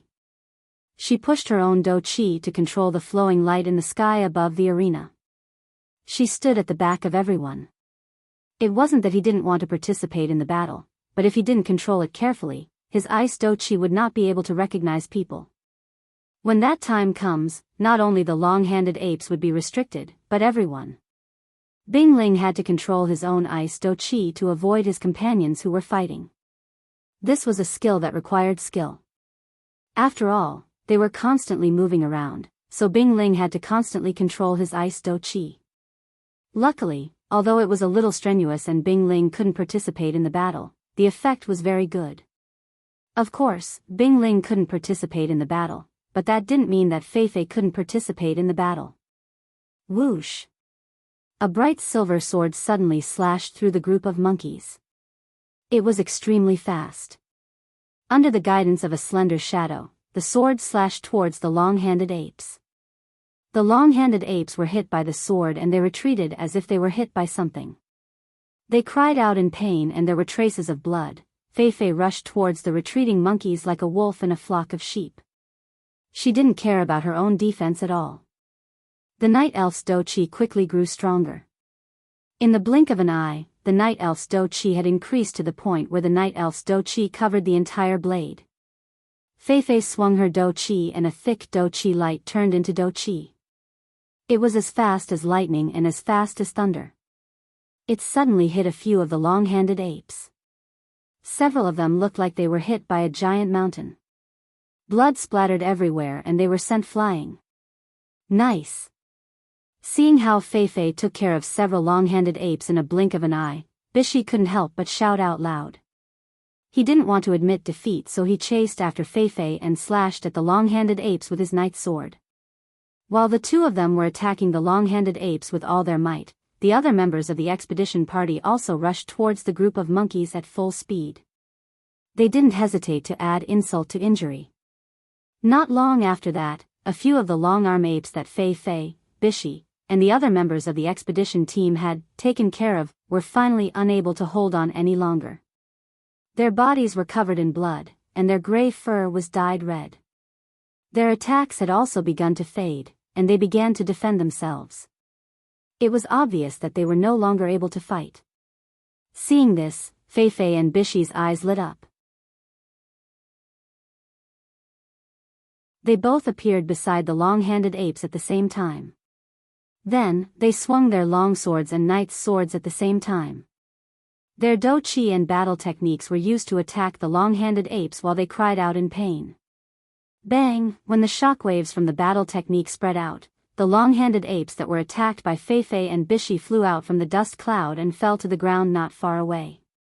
After struggling for a while, they stopped moving. At this point in the battle, casualties started to appear. Wu, the death of their companion caused the remaining long-handed apes to face the sky and let out a long howl. Their voices were filled with grief, as well as a monstrous fury and killing intent. The ferocious qi on their bodies spread out, causing the flowing light that was created from ice dou qi that was restricting their speed to begin to sway, appearing as though it was about to disappear. Bing Ling's expression involuntarily changed. He sensed that his ice dou qi was actually showing signs of dissipating. Bing Ling hurriedly urged his dou qi once again, increasing the output of his ice dou qi and stabilizing his ice dou qi. However, repeatedly urging his dou qi had already caused Bing Ling's dou qi to be a little depleted. The dou qi on his body was slightly dim. A green vein protruded from Bing Ling's forehead. Bing Ling! Bishi turned around and shouted at Bing Ling, who was barely holding on. Quick! Use a potion to recover your dou qi. Otherwise, your body won't be able to take it. Bing Ling gritted his teeth when he heard Bishi's words. He knows that this is not the time to be stingy. He immediately took out a bottle of potion from his space storage item and swallowed it. In the next moment, the slightly dim dou qi on Bing Ling's body surged once again. Under Bing Ling's control, the flowing light that surged into the air trembled and an even stronger pressure acted on the bodies of the long-handed apes. It pulled back the long-handed apes who were originally about to break free, causing them to be extremely angry. Bishi furrowed his brows and cautiously said to Fei Fei, "Tell everyone to be careful." These long-handed apes haven't used magic even once. If they suddenly attack, we might have casualties on our side. No. Fei Fei looked coldly at the long-arms apes who were pounding their chests out of anger.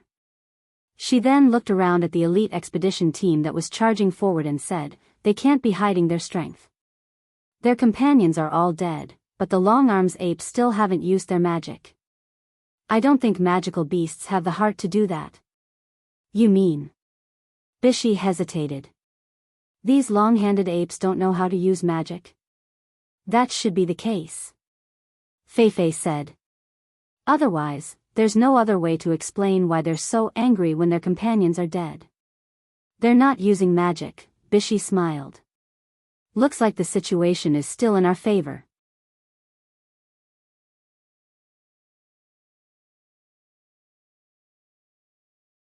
Chapter 558. The battle between the elite scouting party and the long-arm apes is still going on. Chaotic shouts, explosions, and screams can be heard all around Mikoto's ears. Looking at the human and monkey silhouettes that keep appearing from the other side of the forest, Mikoto glanced sideways. Her brown eyes seemed to be able to see through the obstacles of the trees. Looking at the group battle over there, a heroic smile appeared on her pretty face. Looks like Fei Fei's side is fine. Turning her gaze towards the long-arm ape not far from her, Mikoto's smile slowly receded. She no longer pays attention to the other battles and focused all of her attention back on the battle. Her hand lightly brushed the bangs in front of her forehead. Between the bangs and her hand, there's a blue and white electric current that's connecting the two. It's very eye-catching. At this moment, Mikoto's entire body seems to be sparkling. Under Mikoto's gaze, the long-arm ape couldn't help but let out a roar. Its eyes flashed with a ferocious glint. A ferocious aura burst out from its body. Its aura is filled with anxiety. It's obvious that the long-arm ape also discovered that its own people are gradually dying. This made the long-arm ape furious. Its long arms reached out to its front and beat its chest to express the anger in its heart. A monkey really is a monkey, beating its chest when it's angry. Mikoto glanced at the long-arm ape. She raised her hands and lightly clapped them together. Then she separated them and a ball of blue and white electric current shines from her hand. I think you should go back to the zoo. Her palms gently intertwined with the blue and white electric current. The electric current suddenly expanded. In a few short seconds, the scattered electric current expanded and merged together. A half-meter radius lightning ball flashed and appeared in Mikoto's palm. Holding the huge blue and white electric current in her hand, Mikoto's mouth slowly formed into a smile. She raised it high above her head and fiercely threw it out. The huge electric current was like a storm, covering the sky and covering the earth as it swept out. Following the explosion of the electric current, everywhere it passed, the ground around it churned up. The soil quickly dissipated and the dust became thin. One by one, the rocks were lifted up and directly protruded out of the ground. The momentum was terrifying. Woo! Looking at the powerful lightning ball, the fur on the long-arm ape's body stood up. It was like a hedgehog that had been attacked. A low roar came out from its mouth, and an afterimage shot out from its side. As the afterimage flew past, the sharp wind could be clearly heard in the entire battlefield. The blue and white electric current shot out and heavily collided with the afterimage. Bang!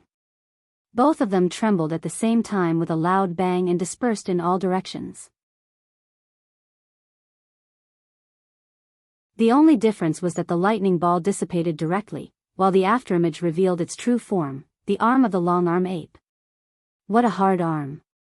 Mikoto looked at the arm that was retracted by the long-arm ape.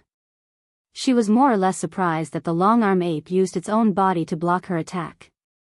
And it didn't seem to be injured at all. The toughness of its arms was probably not low.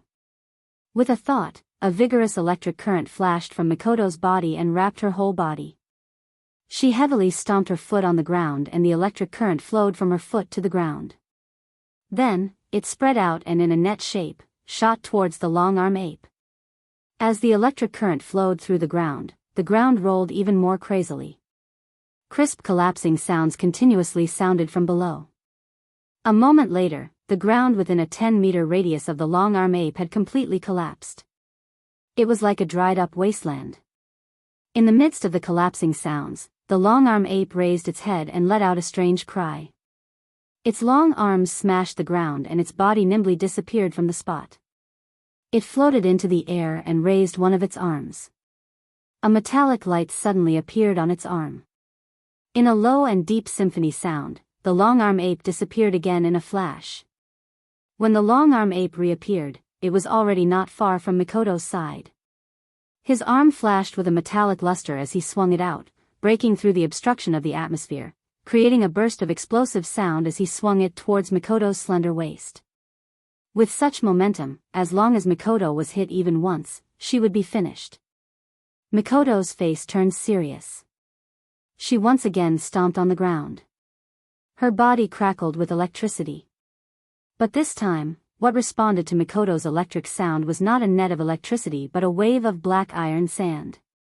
Like tiny wasps, the iron sand wave converged into a wave.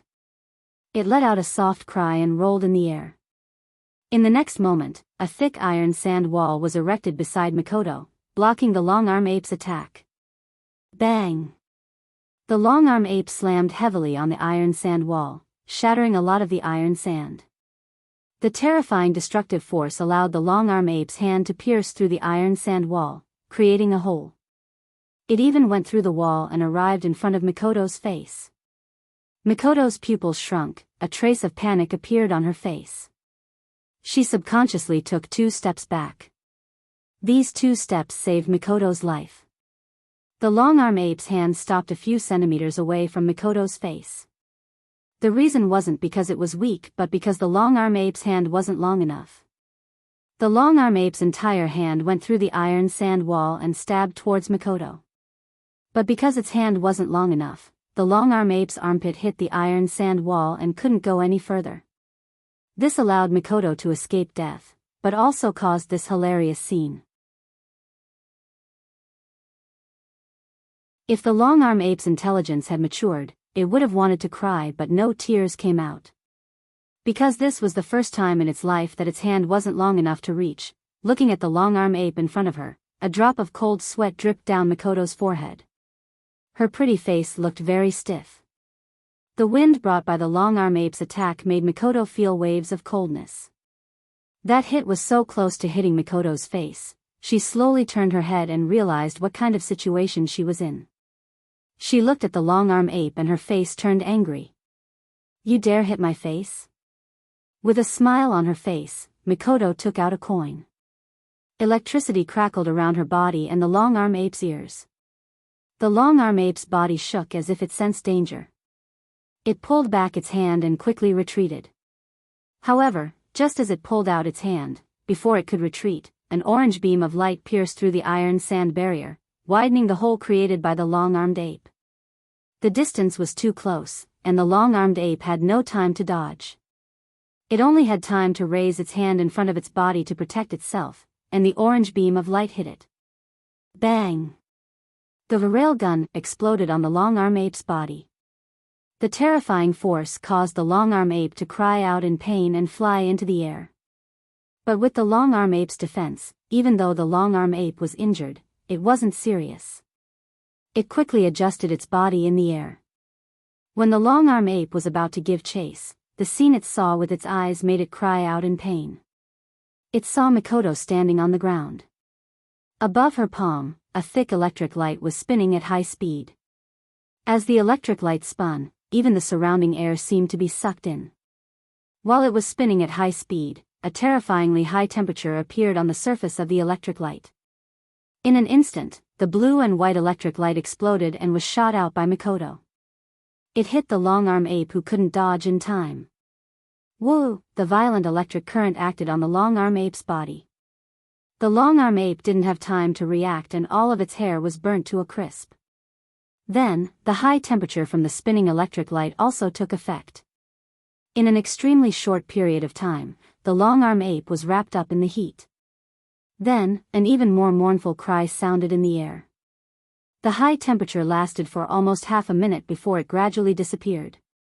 The long-arm ape turned into a piece of charcoal and fell to the ground. Mikoto versus long-arm ape. Victory.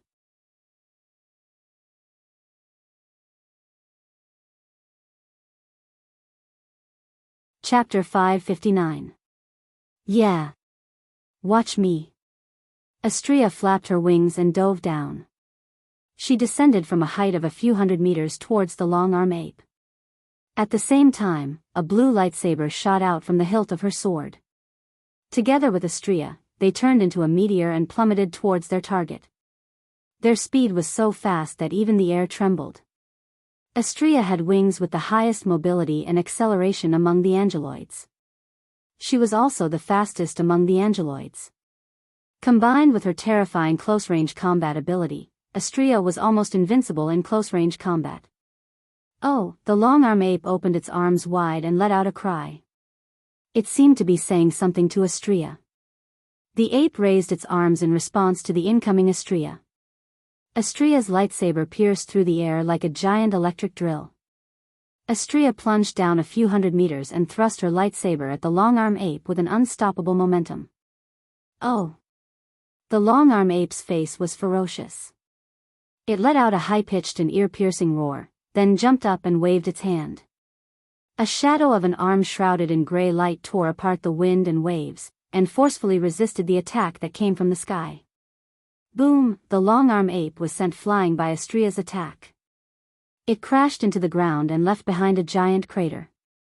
The shockwave from the collision between two Tier 8 champions, and level 77 Tier 8 champions at that. The ground collapsed in an instant. Everything within tens of meters of the ground was turned into ruins. In front of the aftershock, whether it was the ground or the trees, they were all as fragile as tofu. Everything collapsed or fell down. The entire ground sank by a meter. Smoke and dust filled the air. The rock plate shook and shook. The sound of Astria and the long-arm apes clashing against each other caused the scouts and long-arm apes to cover their ears in pain. They were shocked by the sudden loud noise. Ah! Astria was sent flying by the shockwave. Her petite body flipped back and forth in the air. Astria quickly spread her wings and tried to stabilize her body with the help of her wings. Ouch! Astria pressed her shield-wielding left hand against her sword-wielding right hand and rubbed her wrist. Even though Astria had the upper hand in that exchange, her wrist was still numb from the impact. It was only because the momentum of her dive helped her increase her strength. Otherwise, her hand would be red and swollen by now. From this, one could tell how strong the long-arm back ape's front body was. Ouch! Astria puffed up her cheeks in pain. She complained in a pitiful tone. If I knew this would happen, I wouldn't have picked the same level as me. It hurts. While Astria was complaining about the wrong treatment, the long-arm ape roared and charged out of the rubble. It stood on the ground and roared at Astria. Its eyes were filled with anger. It was obvious that the attack just now had angered it. Ah, you're fine. Astria was surprised to see the long-arm ape unscathed except for a bit of dust. She might be dumb, but she's not brainless. The collision just now caused the ground to crumble, but the long-arm ape was unscathed. Astria was surprised to see the long-arm ape unscathed. Fine, let's do it again. Astria shouted in dissatisfaction. She placed her lightsaber behind her back and flapped her wings. She swooped down again. She was just complaining about picking the wrong opponent, but now she wants to do it again. I have to admit, she really is an idiot. You. The long-arm ape's voice was still echoing in the air. It turned into a shadow and floated away. Astria thought it was going to attack again, but the long-arm ape turned around and floated away. Astria was stunned when she saw the long-arm ape flying away. She didn't react for a long time. When she came back to her senses, she was furious. Don't run. What a cunning monkey. Astria flapped her wings and changed from a dive to a dash. She chased after the long-arm ape. Two Tier 8 fighters, one running in front and the other chasing from behind. This scene is enough to make people's jaws drop to the ground. Suddenly, the escaping long-arm ape turned around and appeared in front of Xianxia in a strange arc. Xianxia was shocked. She reflexively swung her lightsaber and stabbed at the long-arm ape. The long-arm ape changed its direction again when the lightsaber was about to hit it. It drew an arc in the air and floated to Xianxia's side. It swung its arm and the power of its attack reached its limit. Ah! Xianxia didn't have time to withdraw her attack. She raised the shield in her left hand and blocked the long-arm ape's arm. Clang! Xianxia was caught off guard and she was sent flying. Xianxia leaped into the air and stopped there. She stared at the long-arm ape with her crimson eyes. Her face was flushed red. It was a sign that Xianxia was about to unleash her true fury. Damned monkey, it's one thing for master to call me stupid, but now even a monkey like you is toying with me. Xianxia's body trembled from anger. It seems like Xianxia's rage points went through the roof when she was challenged by a monkey to a game of IQ. The long-arm ape didn't know it angered an idiotic volcano. It turned its body into 7 or 8 rays of light and leaped towards Xianxia. The rays of light circled around Xianxia like afterimage punches. It looked like there were 7 or 8 rays of light, but there was only 1 ray of light. This was the long-arm ape's random dodging in a small area. In Xianxia's eyes, the long-arm ape was toying with her like it was playing a prank on her. Xianxia's long blonde hair swelled up, her petite face was filled with anger. She let out a shout and thrust her lightsaber forward. She spun 360 degrees in the air and pushed her melee combat ability to the limit. She turned into a gust of wind and blew away the afterimages around her. Xianxia swung her lightsaber at least a dozen times in a row, attacking relentlessly. A gentle breeze blew past. When Xianxia reappeared, all the afterimages around her were gone. Only 1 ray of light was left. It fell to the ground with a dull thud. Xianxia's eyes flashed. The lightsaber in her hand glowed blue. The blade vibrated and expanded rapidly like a beating heart. The lightsaber rippled and expanded several times in the blink of an eye. It turned into a gigantic lightsaber. Xianxia raised it high and pierced the clouds. Go to hell. Idiot, rumble. The long-arm ape let out a loud wail. A several 100-meter-long fissure appeared on the ground behind it. It looked like a deep abyss. Countless rocks and debris flew everywhere. A deafening explosion sounded. The long-armed ape's hands hung down, and its body strangely stopped in midair. Then, a crack of the same plane as the crack on the ground spread out from its body, accompanied by scarlet blood and a body that was split into 2 halves, Xianxia versus long-arm ape. Victory.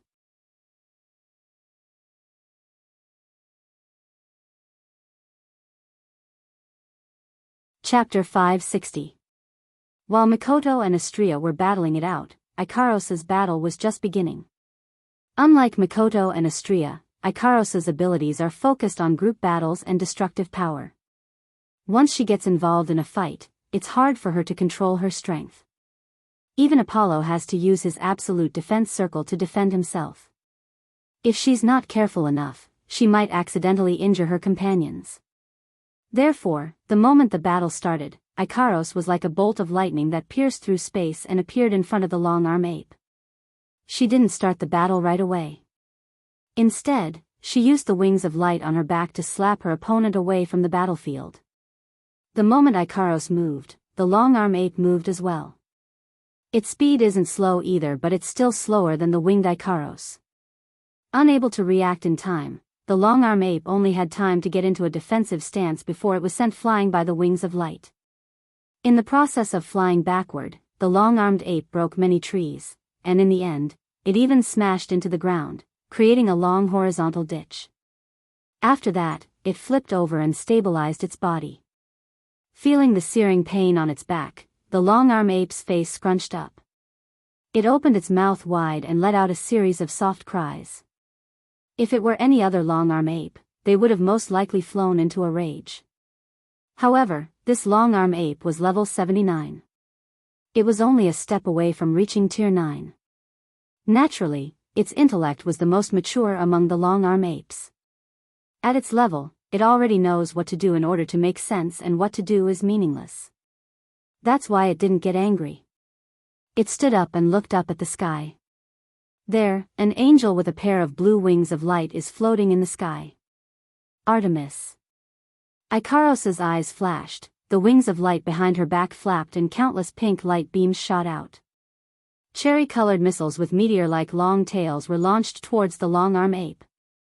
The long-arm ape thumped its chest and raised one of its arms. A series of bone-cracking sounds came from its arm. When the sound came, the ape's arms started to twist as if there's something expanding inside. Then, its arms suddenly grew several times bigger. Before the cherry-colored missile arrived, the long-arm ape put its swollen hands together in front of its body to protect itself. The missile also took advantage of the momentum to bombard the long-arm ape's huge hands. Boom, boom, boom, the sound of the explosion was loud and clear. All the missiles hit the hands of the long-arm ape, rolling up a cloud of thick smoke. In an instant, the long-arm ape's body was covered in the smoke. Ikaros looked down, the sci-fi-like frame in her dark red pupils rotated slightly as if she could see through the situation inside. Artemis, permanent homing missile, struck again and blasted into the thick smoke. The entire sky was filled with a sea of pink light. It's incredibly fast. In the blink of an eye, explosions came from the smoke and the dust on the ground got even thicker. Right now, Ikaros seemed to have transformed into the most violent of cannons. Her eyes stared straight at the ground. Artemis, permanent homing missiles, on her luminous wings continued to fire without pause.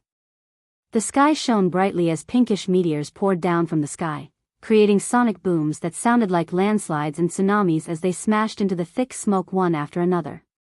The number of Artemis seemed to be endless, causing the entire sky to be filled with the sound of explosions.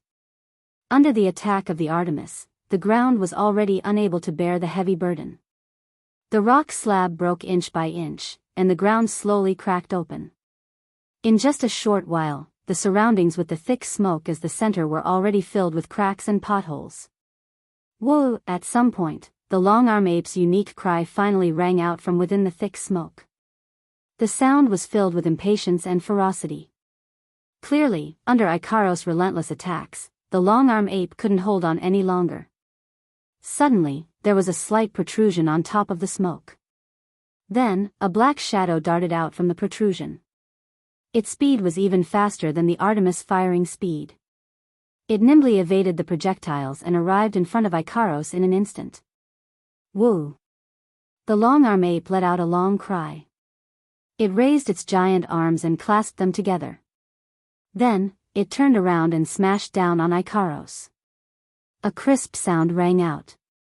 In front of Ikaros, a crystal-like defensive barrier was erected and blocked the ape's attack. The long-arm ape was stunned.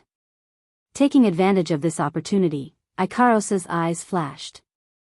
The wings of light turned into a palm and slapped the ape. For the second time, the ape was sent flying and smashed into the ground. After being sent flying twice, even though the long-arm-back ape's intelligence was more mature than other long-arm-back apes, it couldn't help but feel a little angry.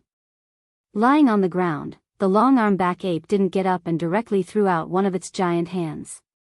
In the next moment, the long-arm ape's hand expanded and lengthened again. Like a cannonball, the giant hand swelled up and extended for more than 10 meters before landing a punch on Ikaros' body. Ikaros didn't expect the long-arm ape's arm to have such a function. After all, the other apes didn't use it. For the first time, a trace of surprise appeared on her emotionless face. Then, the punch landed on her body. Ikaros groaned in pain. Her delicate face flushed red, but it quickly disappeared. Looking at the long-arm ape below, Ikaros ignored the pain and expanded her wings. She extended her wings into the void and disappeared into thin air. Connect. If this scene was seen by someone familiar, they would have screamed out loud. A series of electric wiring shadows extended from Ikaros' back. Then, the shadow of a fighter jet appeared behind Ikaros.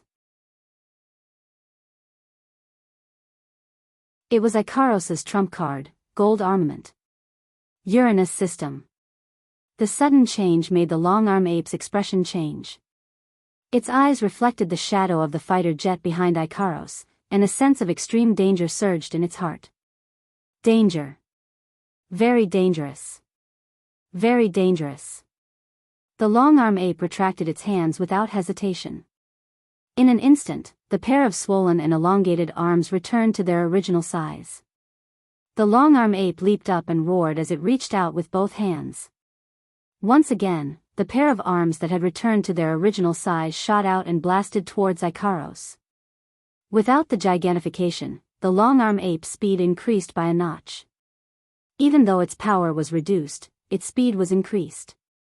Almost at the same time the Uranus system appeared, its arms reached its target. The Uranus system slowly emerged from the void and revealed its full appearance. On top of it, one of the cannon muzzles transformed into a claw. With a twist, it appeared in front of Ikaros and slammed into the arm of the long-arm ape, knocking it aside. Series, rear-end missiles, a cold voice came out from Ikaros' throat, causing the long-arm ape to shiver. In an instant, a rain of cherry-colored missiles shot out from the Uranus system and hit the long-arm ape's body. Explosions sounded, followed by a mournful cry. Just as the cry sounded, a huge beam of light passed through the place where the cry came from and crushed it. Ikaros versus long-arm ape. Victory.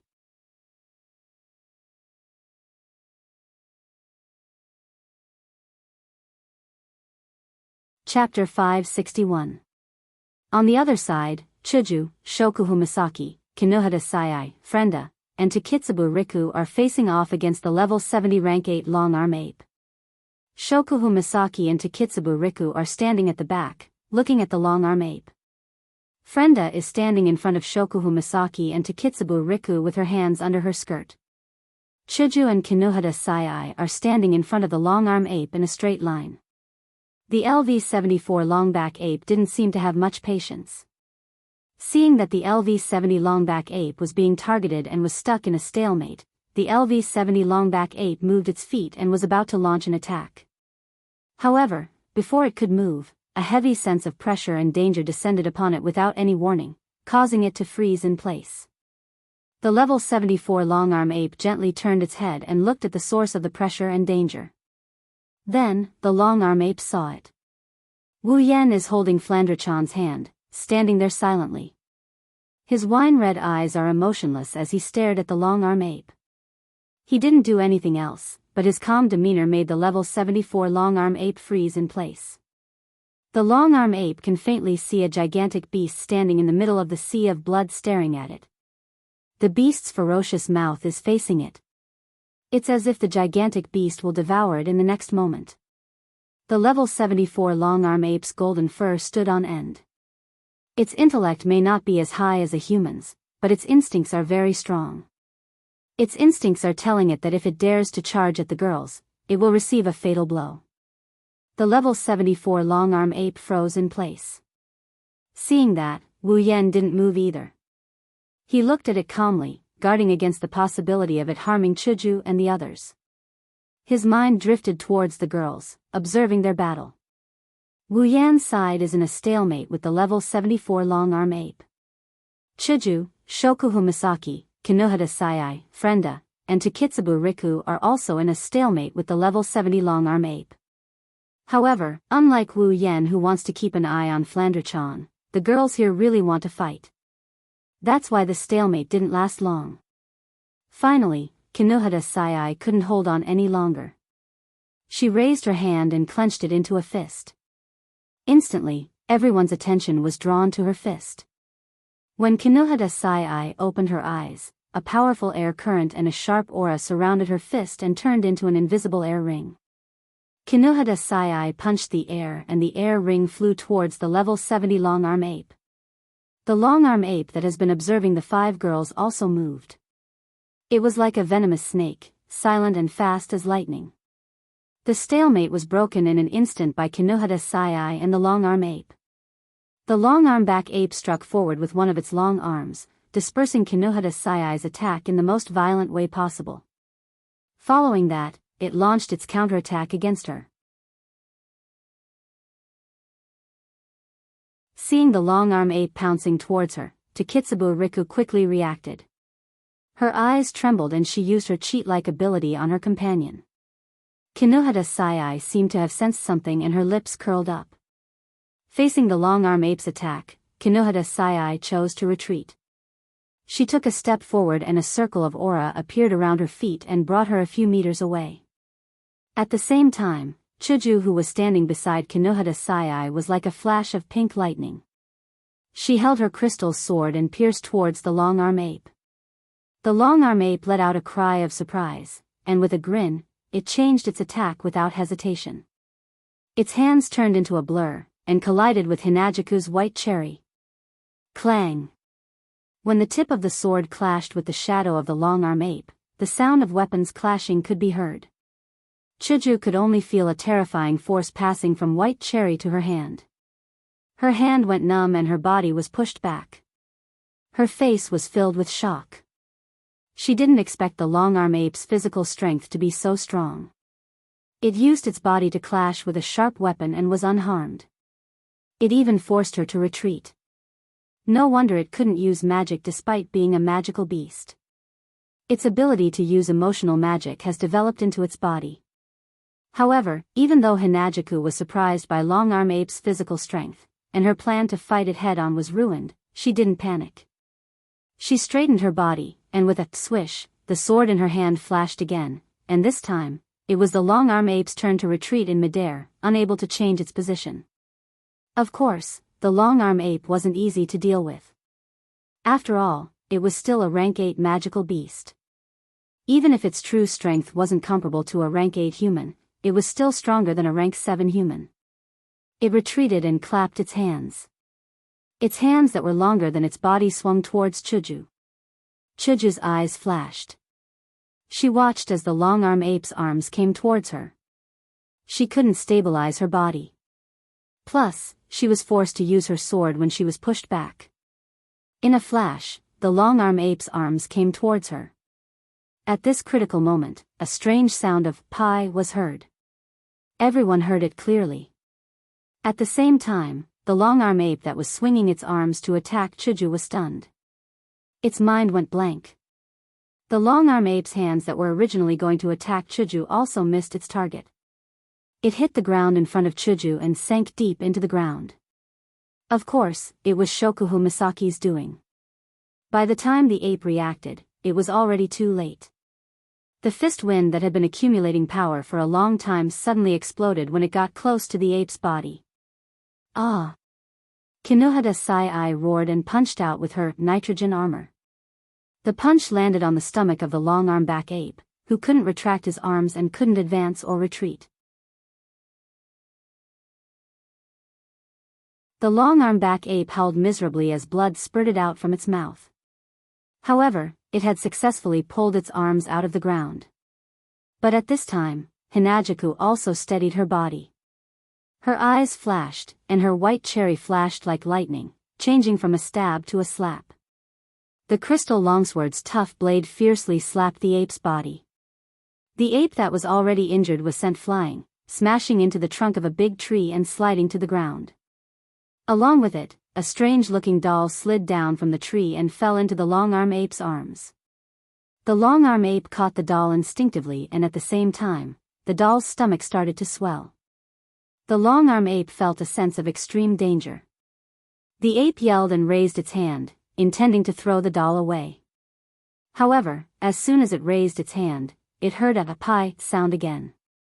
The ape's hand trembled, and it changed its action from throwing to hugging. Boom! A huge explosion resounded. The flames engulfed the long-handed back ape that was holding the dolls. At the same time, many dolls also rushed into the flames, causing a series of continuous explosions. Amidst the explosions, everyone could vaguely hear the long-handed back ape's final howl. When the fire dissipated, there was only a dead long-armed dorsal ape left on the ground. Its body was charred black, and smoke was coming out of its body. The cooperation of 5 people. It was flawless.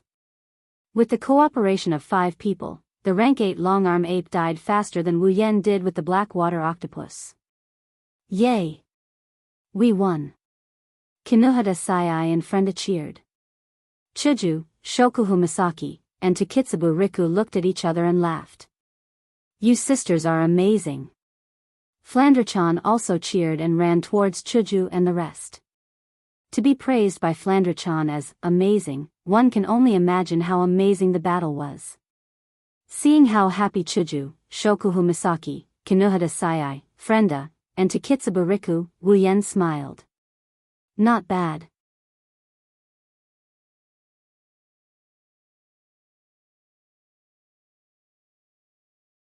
Chapter 562.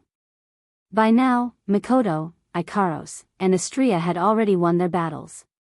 With the addition of Chuju, Shokuhu Misaki, Kinohata Sai, Frenda, and Takitsubu Riku, other than Sylph, the rest of the Tier 8 combatants have finished their battles. The results were gratifying. The girls are the best of the best in their respective worlds. After becoming Wu Yan's summons and gaining unlimited potential, their growth is terrifying. Even if they have different fighting styles, the results didn't change because of that. In the 4 battles, other than Astria and Ikaros who received light injuries, the other girls didn't receive any damage at all. This is a battle between Tier 8 combatants. If the results of this battle were to spread, the reputation of these 8 girls would definitely soar. Wu Yan had a faint smile on his face after learning the results of the battles. He couldn't hide the joy in his heart. Of course, Wu Yan is happy, but his opponent, the long-arm ape, who is the only one left other than Sylph's opponent, is infuriated. Wu, the long-arm ape raised its head and let out a long howl after witnessing the death of its companion. Its howl was filled with sorrow and violence. It pulled the girls back to reality. The long-arm ape no longer cared about anything. Its instincts, its sense of danger, everything else was tossed aside. The only thing left in its heart was endless anger and killing intent. It stared at Wu Yan with its bloodshot eyes. The long-arm ape isn't very intelligent, but it knows that this person is the one who made it unable to fight alongside its companions. It can only watch as its companions die in front of its eyes. Blinded by anger, the long-arm ape didn't hate the culprits, Hinajuku and company. Instead, it turned its anger onto Wu Yan. One has to say, this is an injustice that one doesn't know whether to laugh or cry. However, this was exactly what Wu Yan wanted. Oh. Looks like it's about to explode. Wu Yan raised an eyebrow and smirked. Good, it's about time for me to end this as well. The long-arm ape didn't understand the meaning behind Wu Yan's words. However, it could hear the disdain and contempt in his words. It let out an angry howl that reverberated throughout the battlefield. Chuju and the others frowned. So noisy. Wu Yan's eyes flashed coldly. He pointed at the long-arm ape and a bluish-white electric current shot out. The long-arm ape's howl stopped abruptly like a strangled duck. With a leap, the long-arm ape dodged the electric current and flew into the air. At the same time, it used its special attack method. Its long hands swung through the air, creating 2 whistling sounds. The long-arm ape let out a cry and tightened its hands. A metallic luster appeared on its hands, making them look like 2 steel rods. When the long-arm ape was 5 meters away from Wu Yan, it struck out with its pair of steel hands. The long-arm ape's hands were less than 2 meters long. However, at this moment, the long-arm ape used some unknown method. The 2-meter-long hands actually reached in front of Wu Yan, who was 5 meters away. It was as if it had broken through the restraints of space. Wu Yan's pupils constricted. Taking a step back, Wu Yan took a step back and dodged the steel hands that were supposed to hit him in the face. The long-arm ape's hands fell in front of Wu Yan's face, just a hair's breadth away from hitting Wu Yan's nose. Looking at the hands falling in front of him, Wu Yan suddenly reached out and grabbed them. The strength in his body surged to his hands. With a shout, he turned around and put the long-arm ape's hands on his shoulders. A standard shoulder throw was used by Wu Yan.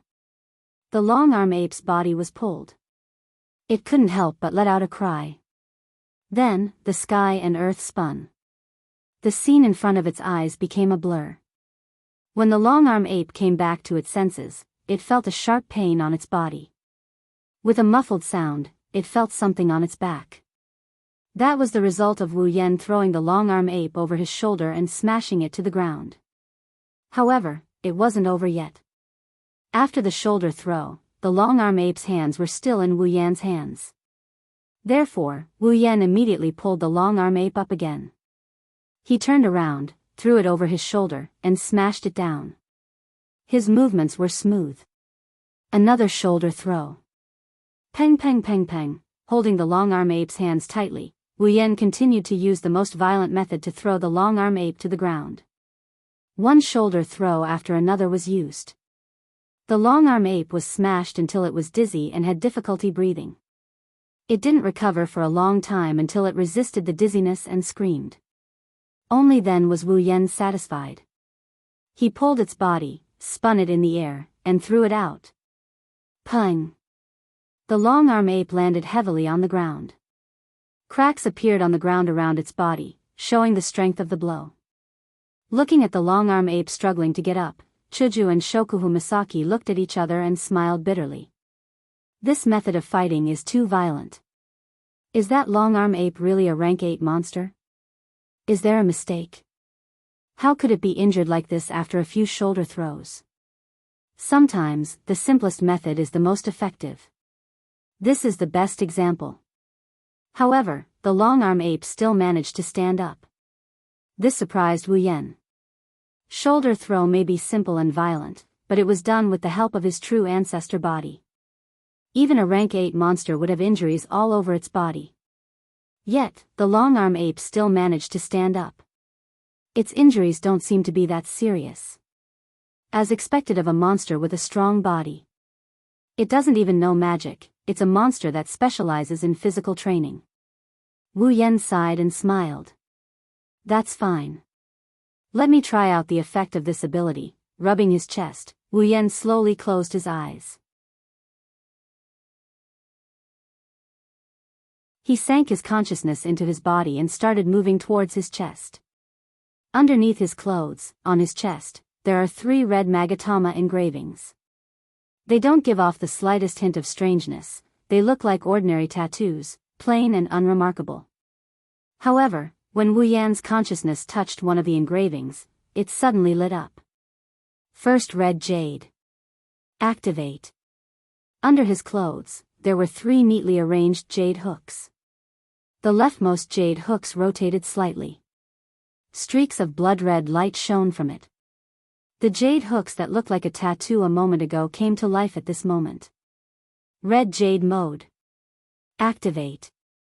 Suddenly, the jade engravings that came to life flashed and slowly sank into Wu Yan's body.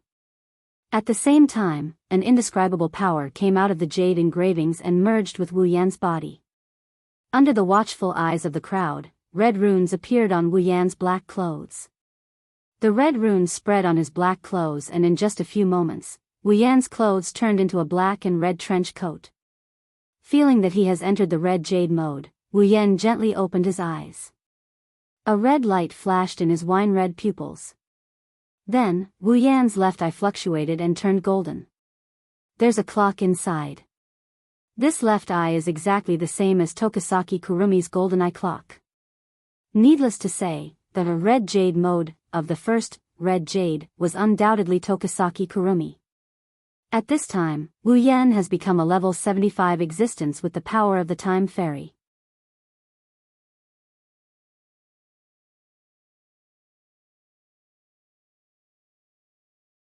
Chapter 563.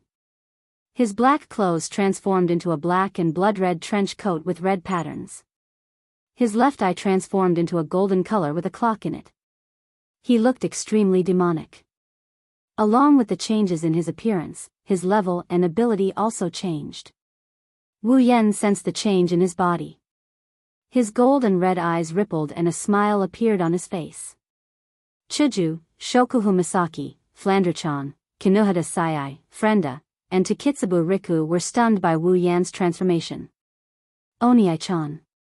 Oniai-chan transformed. Flandre-chan muttered. Her mouth opened wide as she looked at Wu Yan. Flandre-chan was shocked by Wu Yan's transformation. What's going on? Kinohada Sai pointed at Wu Yan and she exclaimed in shock. That guy, how did he turn into this super appearance? And his level increased by so much. This. Shokuhu Misaki furrowed her brows for a moment before relaxing. This should be the bloodline ability that Xiao Yan mentioned before. Bloodline ability? Hinajaku regained her senses, as if recalling something, she hesitated. You mean the ability called Red Jade? That should be it.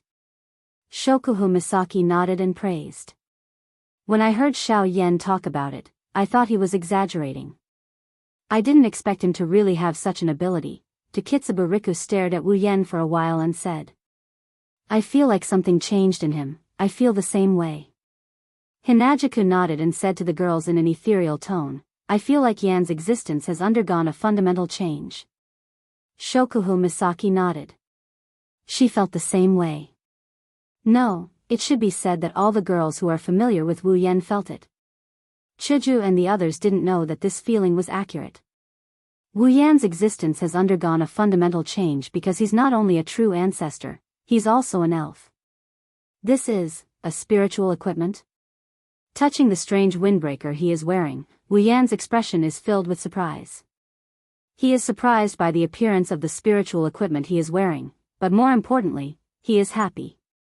This is to be expected. If the spirit equipment displayed in the Red Jade mode were the same as their original owners, Wu Yan wouldn't be able to use the Red Jades of the elves even if he was beaten to death. In the first Red Jade mode, which is Kurumi's Red Jade mode, Wu Yan could clearly feel a mysterious energy swimming around his body. This mysterious energy is the power of the elves, which is also known as spiritual energy. Narrowing his eyes, the information about Kurumi's ability started circulating in his sea of consciousness. His mind digested the information and at the same time, it also told him how to use her power. Wu Yan was a little absent-minded as he mobilized the power of the elves in his body. He raised one hand and released the power of the elves. A black lightning bolt came down from the sky and struck Wu Yan's back. It twisted and spun in a circular pattern. When the black lightning dissipated, a gigantic clock that was twice as tall as Wu Yan and had illusory wheels revolving around it appeared in front of Wu Yan. Angel. Zafkiel. A long rifle and a short pistol appeared in Wu Yan's hands the moment the Zafkiel arrived. The cold sensation woke Wu Yan up from his stupor. Now that Kurumi is in her strongest state, Wu Yan finally got a taste of Kurumi's power. She's so strong. With the ability to manipulate time and a level 75 player, no one in Silveria other than a tier 9 player would be able to do anything to her.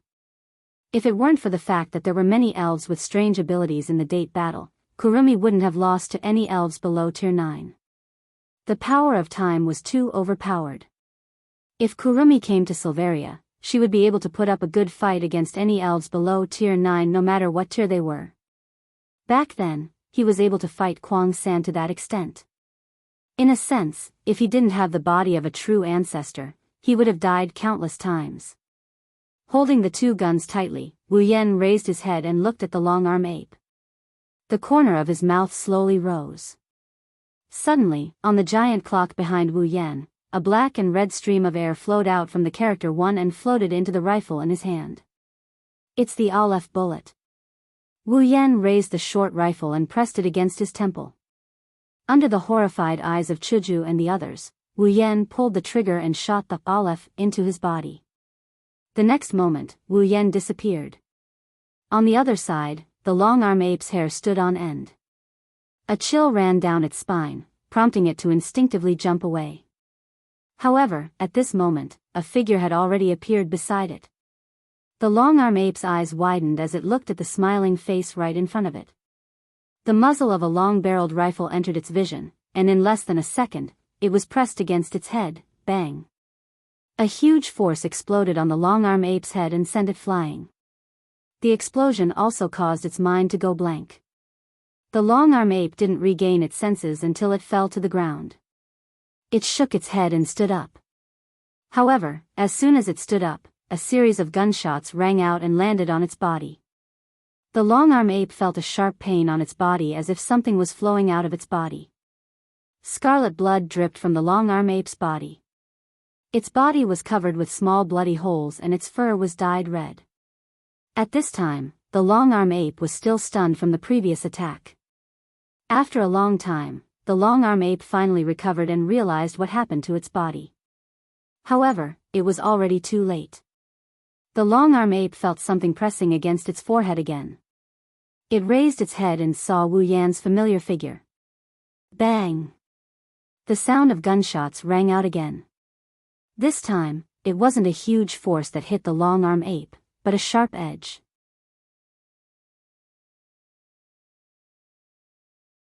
Feeling a cold sensation on its head, the long-armed back ape's eyes immediately lost focus. Its consciousness left it and its body fell down uncontrollably. The long-armed back ape would never be able to see the black hole mixed with blood on its head. In the end, it only saw a golden eye of the clock. Ding! Congratulations on leveling up. Current level, 71. The long-awaited leveling up notification echoed in Wu Yan's mind. Wu Yan put down the gun in his hand and looked at the long-arm ape lying in front of him. Once, level 74 was a level that he could only look up to. Now, an opponent of this level is just a piece of cake for him. I'm really getting stronger now. The giant clock behind him slowly disappeared along with the guns. From start to finish, the golden clock in Wu Yan's left eye didn't move an inch. It has to be said that Zafkiel is more suitable for Wu Yan than Kuang San. Wu Yan doesn't need to sacrifice his life. His life is limitless. Wu Yan took off his windbreaker and put on his black clothes. The golden eye of the clock returned to its original red color. Wu Yan closed his eyes and quietly felt the feeling of using ruby mode for the first time. After a while, Wu Yan opened his eyes and smiled.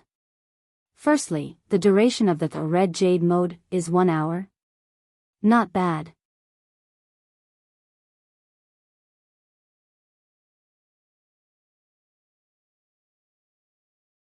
Chapter 564. The duration of the red jade mode was related to the level difference between the user and the red jade owner. The closer the user's level was to the red jade owner's level, the longer the duration of the red jade mode would be. On the other hand, the higher the level difference between the two, the shorter the duration of the red jade mode would be. Wu Yan was currently level 71, while the owner of the red jade mode, Kurumi, was level 75. There was only a 4-level gap between the two, so the duration of Kurumi's red jade mode was 1 hour. That was a good result. After exiting the red jade mode, Wu Yan received another message. If he exited the red jade mode before the duration of the red jade mode was up, Wu Yan could continue to use the red jade mode for the rest of the day until the duration was up. Wu Yan was pleasantly surprised by this information. There are a lot of restrictions when using the 3 red jade modes. Not only is there a time limit, but after using it, you can't use it a second time within 24 hours. But now, as long as Wu Yan didn't use up the duration of the red jade mode, he could continue to use the red jade mode for the rest of the day until the duration was up.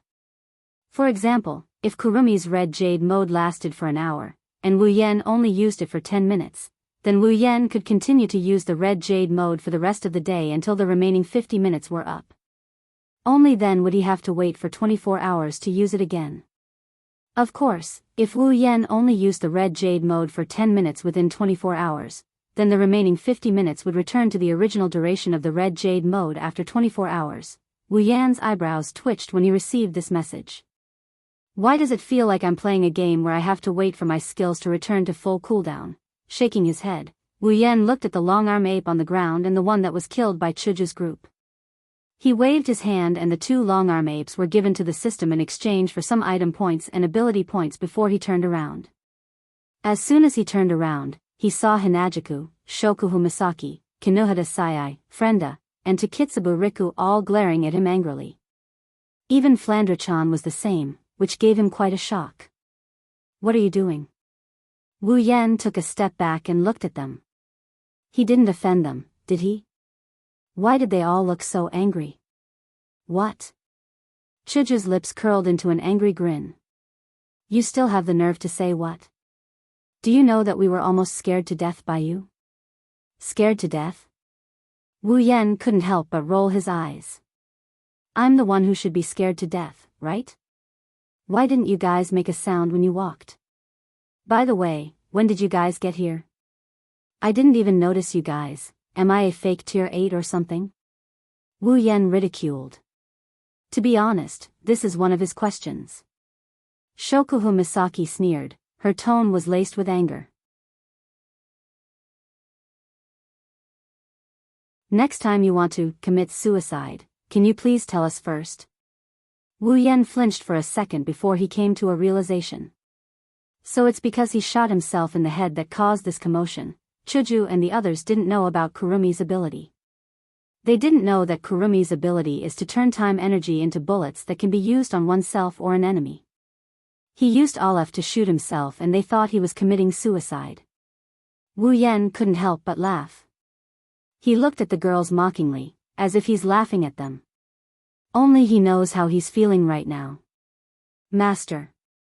From mid-air, a soft voice rang in everyone's ears, attracting the attention of the angry girls. Looking up, a pink feather floated down from the sky. Ikaros flew over and landed in front of everyone. Ikaros. Wu Yan scanned Ikaros's body with his red eyes. He didn't find any injuries. He sighed in relief. Are you done on your side? Yes, master. Ikaros lowered her head and slowly walked behind Wu Yan. She didn't say anything but her pair of indigo eyes stared at Wu Yan. Ikaros isn't the type of girl who's good at expressing herself. This way of sticking to Wu Yan is the embodiment of her love for Wu Yan. It's also the reason why Wu Yan loves Ikaros so much. Master. Astria also came back. She retracted her wings and landed in front of Wu Yan. Her delicate face had a hint of joy. Everyone was confused. Astria, have you dealt with it too? Wu Yan was confused by Astria's cheerful expression but he didn't ask. Retarded children are the happiest, it's obvious when it comes to Astria. Yes, master. Master. Astria giggled and waved her little fists in the air. I cut that idiot in half. TCH. Wu Yan's mouth twitched. He averted his gaze and patted Astria's head. Well done, Astria showed a satisfied expression. She rubbed her head against Wu Yan's hand like a kitten. Wu Yan laughed. Ikaros, who was behind Wu Yan, had a hint of envy and yearning in her eyes. I really want Master to pat my head too. Ikaros didn't get a chance to express her wish because Makoto's appearance interrupted her mercilessly. Ah, why am I the last one? Makoto stomped her feet in dissatisfaction. Unlike Astria, Makoto was frustrated. After all, she was almost scared to death by that long-arm ape. Wu Yan was speechless. Isn't there still Sylph to deal with? Right after he said that, an icy blue figure appeared in front of everyone. Everyone knew it was Sylph when they saw her. Sylph had it easy, her clothes weren't even messed up. Glancing at everyone who returned, Wu Yan slapped his cheeks and grumbled in a resentful tone. Why didn't they bring the corpses? Those are all item points and ability points. Since everyone is done, let's hurry back to Feifei's side. Wu Yan adjusted his emotions and said. I'm afraid Feifei's side is the most anxious one right now. All the girls nodded one after another. Feifei and the others were the ones who were most worried about the battle situation. At this time, if they had already dealt with the long-handed ape group, they should be anxious. They had to hurry over, so as to avoid unnecessary trouble. The 11 of them hurried back to Feifei's side. They were worried that Feifei's side would be affected, so they chose to lure the long-arm ape horde to a more suitable location to fight. By the time Wu Yan and the girls returned to Feifei's side, the last long-arm ape had fallen under Feifei's blade. Admittedly, this group battle was the slowest to end. Yen. Feifei, Bingling, and Bishi heaved a sigh of relief when they saw that Wu Yan and the girls were unharmed. They quickly ran over to Wu Yan's side with the other members of the expedition party following closely behind. Looks like everyone settled it in time. Feifei originally thought that it would take a lot of time to deal with the 6 rank 8 long-arm back apes. She didn't expect that her side would be the slowest. Let's leave. Before Feifei could finish her sentence, something unexpected happened. Roar! A sudden roar came from afar, blowing down all the trees on the ground. The sound was terrifying.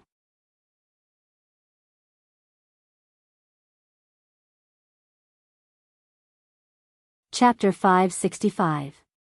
Roar! A roar filled with madness and fury resounded from the far end of the forest. The formless sound waves rippled violently and expanded at lightning speed. The calm sea of trees seemed to have been hit by a bomb. Huge trees that were 7 to 8 meters tall were blown up and collapsed with a loud bang due to the sound waves. The leaves and sound waves enveloped the entire forest. Like an angry thunderclap exploding from the dark clouds, the sound waves rolled and swept over. All the sounds in the world were covered by this tiger-like roar. Wherever the sound waves passed, all the magical beasts within a 10-kilometer radius, regardless of whether they were at the peak of the 7th or 8th level, all fell limp to the ground. Even some of the stronger magical beasts that were about to advance to the 9th level trembled because of this angry roar. Some of the weaker magical beasts that were slightly closer were directly knocked unconscious by this angry thunderclap like sound waves. Everyone who was originally planning to leave was stunned on the spot by this violent roar that seemed to have directly exploded in their minds. They could no longer move, and their faces were as white as paper. Their hearts and minds had been blasted to the point where they lost consciousness in an instant by this violent roar. Wu Yan's group and Sylph's group stared blankly at the fallen trees in front of them. They tried their best to hold on under the thunderous roar, but they couldn't move their bodies. As for the expedition members, some of them were so scared that they fell to the ground. With just a roar, he was able to intimidate everyone present to such an extent. With such a frightening aura, one did not even need to think to know just what level the owner of the voice had reached. Ikaros's eyes turned crimson uncontrollably. The illusory frame in her eyes kept spinning and red alarms kept flashing. Ikaros knew how dangerous the situation was. There's a very powerful life form approaching. There's a high possibility that it will endanger Master's life. It's very dangerous. Ikaros's soft voice rose to an unimaginable level. The seriousness and anxiety in her tone woke Wu Yan and Ko up from their stupor from that intimidating roar. Big brother. Flanderchan grabbed Wu Yan's shirt. Her red eyes lost their usual liveliness and became serious. It's not hard to imagine what kind of attitude Flanderchan has towards the owner of this roar. Quick! Get out of here! Bing Ling and Bishi roared. Their faces were as pale as paper. It's obvious that they've guessed the owner of this roar. They're already scared out of their wits. No, it's too late. Feifei said without turning her head. Her voice was trembling. In the distance, a faintly discernible figure flashed over with a dazzling speed. Everywhere it passed, traces of ripples actually arose in space. It wasn't because of its speed, but because of the terrifying aura that surged out from its body, and it caused space to tremble. In the blink of an eye, the silhouette passed by and landed in front of everyone. It was a 2-meter-tall ape with golden fur all over its body. Its hands were so long that they reached down to its heels. It had a pair of blood-red eyes that appeared in the air. It looked particularly fierce. At the corner of its eyes, there was a scar that extended all the way to its cheek. It told people what kind of cruel life it had gone through. Long-arm ape king, level 83, inch level 83. Chuju felt her throat dry up. Even the words coming out of her mouth were dry. Her face was drained of blood. Shokuhu Misaki, Kinohada Sayai, Frenda, Takitsubu Riku, Feifei, Bing Ling, and Bishi reacted the same way. As one of the top powerhouses among the 7th Order, their performance was already so bad when facing a 9th Order magical beast. The elite expedition team was even worse off. Only Wu Yan, Mikoto, Ikaros, Astria, and Sylph managed to pull it off. They're all Tier 8 fighters after all. It's impossible for them to be intimidated by a Tier 9 demonic beast. However, the difference between Tier 9 and Tier 8 is like the difference between heaven and earth. Even if the long-arm ape king can't intimidate Wu Yan and the others, it's enough to intimidate them. Wu Yan's group of 5 tensed up. All of their attention was focused on the long-arm ape king. Wu Yan and the others shuddered when they sensed the long-arm ape king's aura. The long-arm ape king gave them a feeling of power. It's too strong. Even Ikaros, who doesn't care about anything other than Wu Yan, didn't dare to make a move. She kept her eyes on the long-arm ape king to prevent it from going berserk and injuring Wu Yan. The Tier 7 demonic beast is intimidated, the Tier 8 demonic beast is intimidated. None of them had the heart to pay attention to anything else. They didn't notice Flandre-chan, who looked like a normal child. She's the calmest of them all. No, it shouldn't be calmness. Flandre-chan looked at the long-arm ape king with a playful expression. It's as if she's looking at something. It was like an oversized toy. The long-arm ape king stared coldly at the humans in front of it. Its irritable eyes were filled with indifference.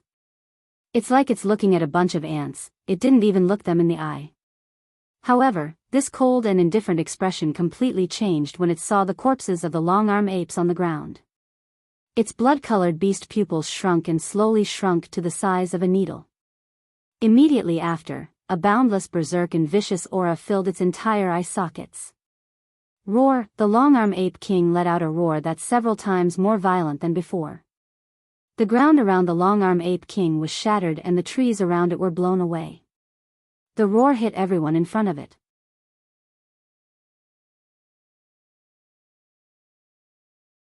The sound waves seemed to have turned into a tornado, blowing everything in the surroundings. In just a few seconds, everything was blown away, including the rock plate, leaving only an empty space. Everyone was blown away by the wind, and even their bodies were emitting waves of screams. Like a volcanic eruption, the aura of the long-handed ape king burst out from its body, enveloping the entire arena. After this roar, the long-handed ape king seemed to have vented its anger, and returned to its cold and indifferent state. However, its pair of bloodshot eyes and the murderous aura that pervaded the entire space mercilessly expressed its current state of mind. Wu Yan's face changed. He shouted at everyone. Back off. Everyone back off. Hearing Wu Yan's shout, everyone was stunned. They subconsciously followed Wu Yan's instructions and took a few steps back. In the next moment, a figure fell from the sky and smashed into the ground where everyone was standing, creating a deep pit. The ground crumbled, and rubble flew in all directions. The messy rubble whistled through the air and hit the elite expedition team members, causing them to spit out blood and fall to the ground, moaning in pain. Looking at the culprit, the long-handed ape king, their eyes were filled with fear. If it wasn't for Wu Yan's reminder, they wouldn't have just been sent flying by the rocks. They would have become minced meat in the pit under the long-arm ape king's feet. Roar! Seeing that its attack had failed, the long-arm ape king was furious. It raised one of its hands and slapped towards Wu Yan, who caused its attack to fail. Wherever its huge palm passed, the air whined and a strong wind blew on Wu Yan's face. Aegis, Absolute Defense Circle. Activate. Ikaros instantly entered her Sky Queen mode. Flapping her blue wings, she immediately appeared in front of Wu Yan and activated her Aegis, Absolute Defense Circle, to block the long-arm ape king's attack. Bang! The crystal-like barrier cracked under the long-arm ape king's attack, but it barely blocked the attack.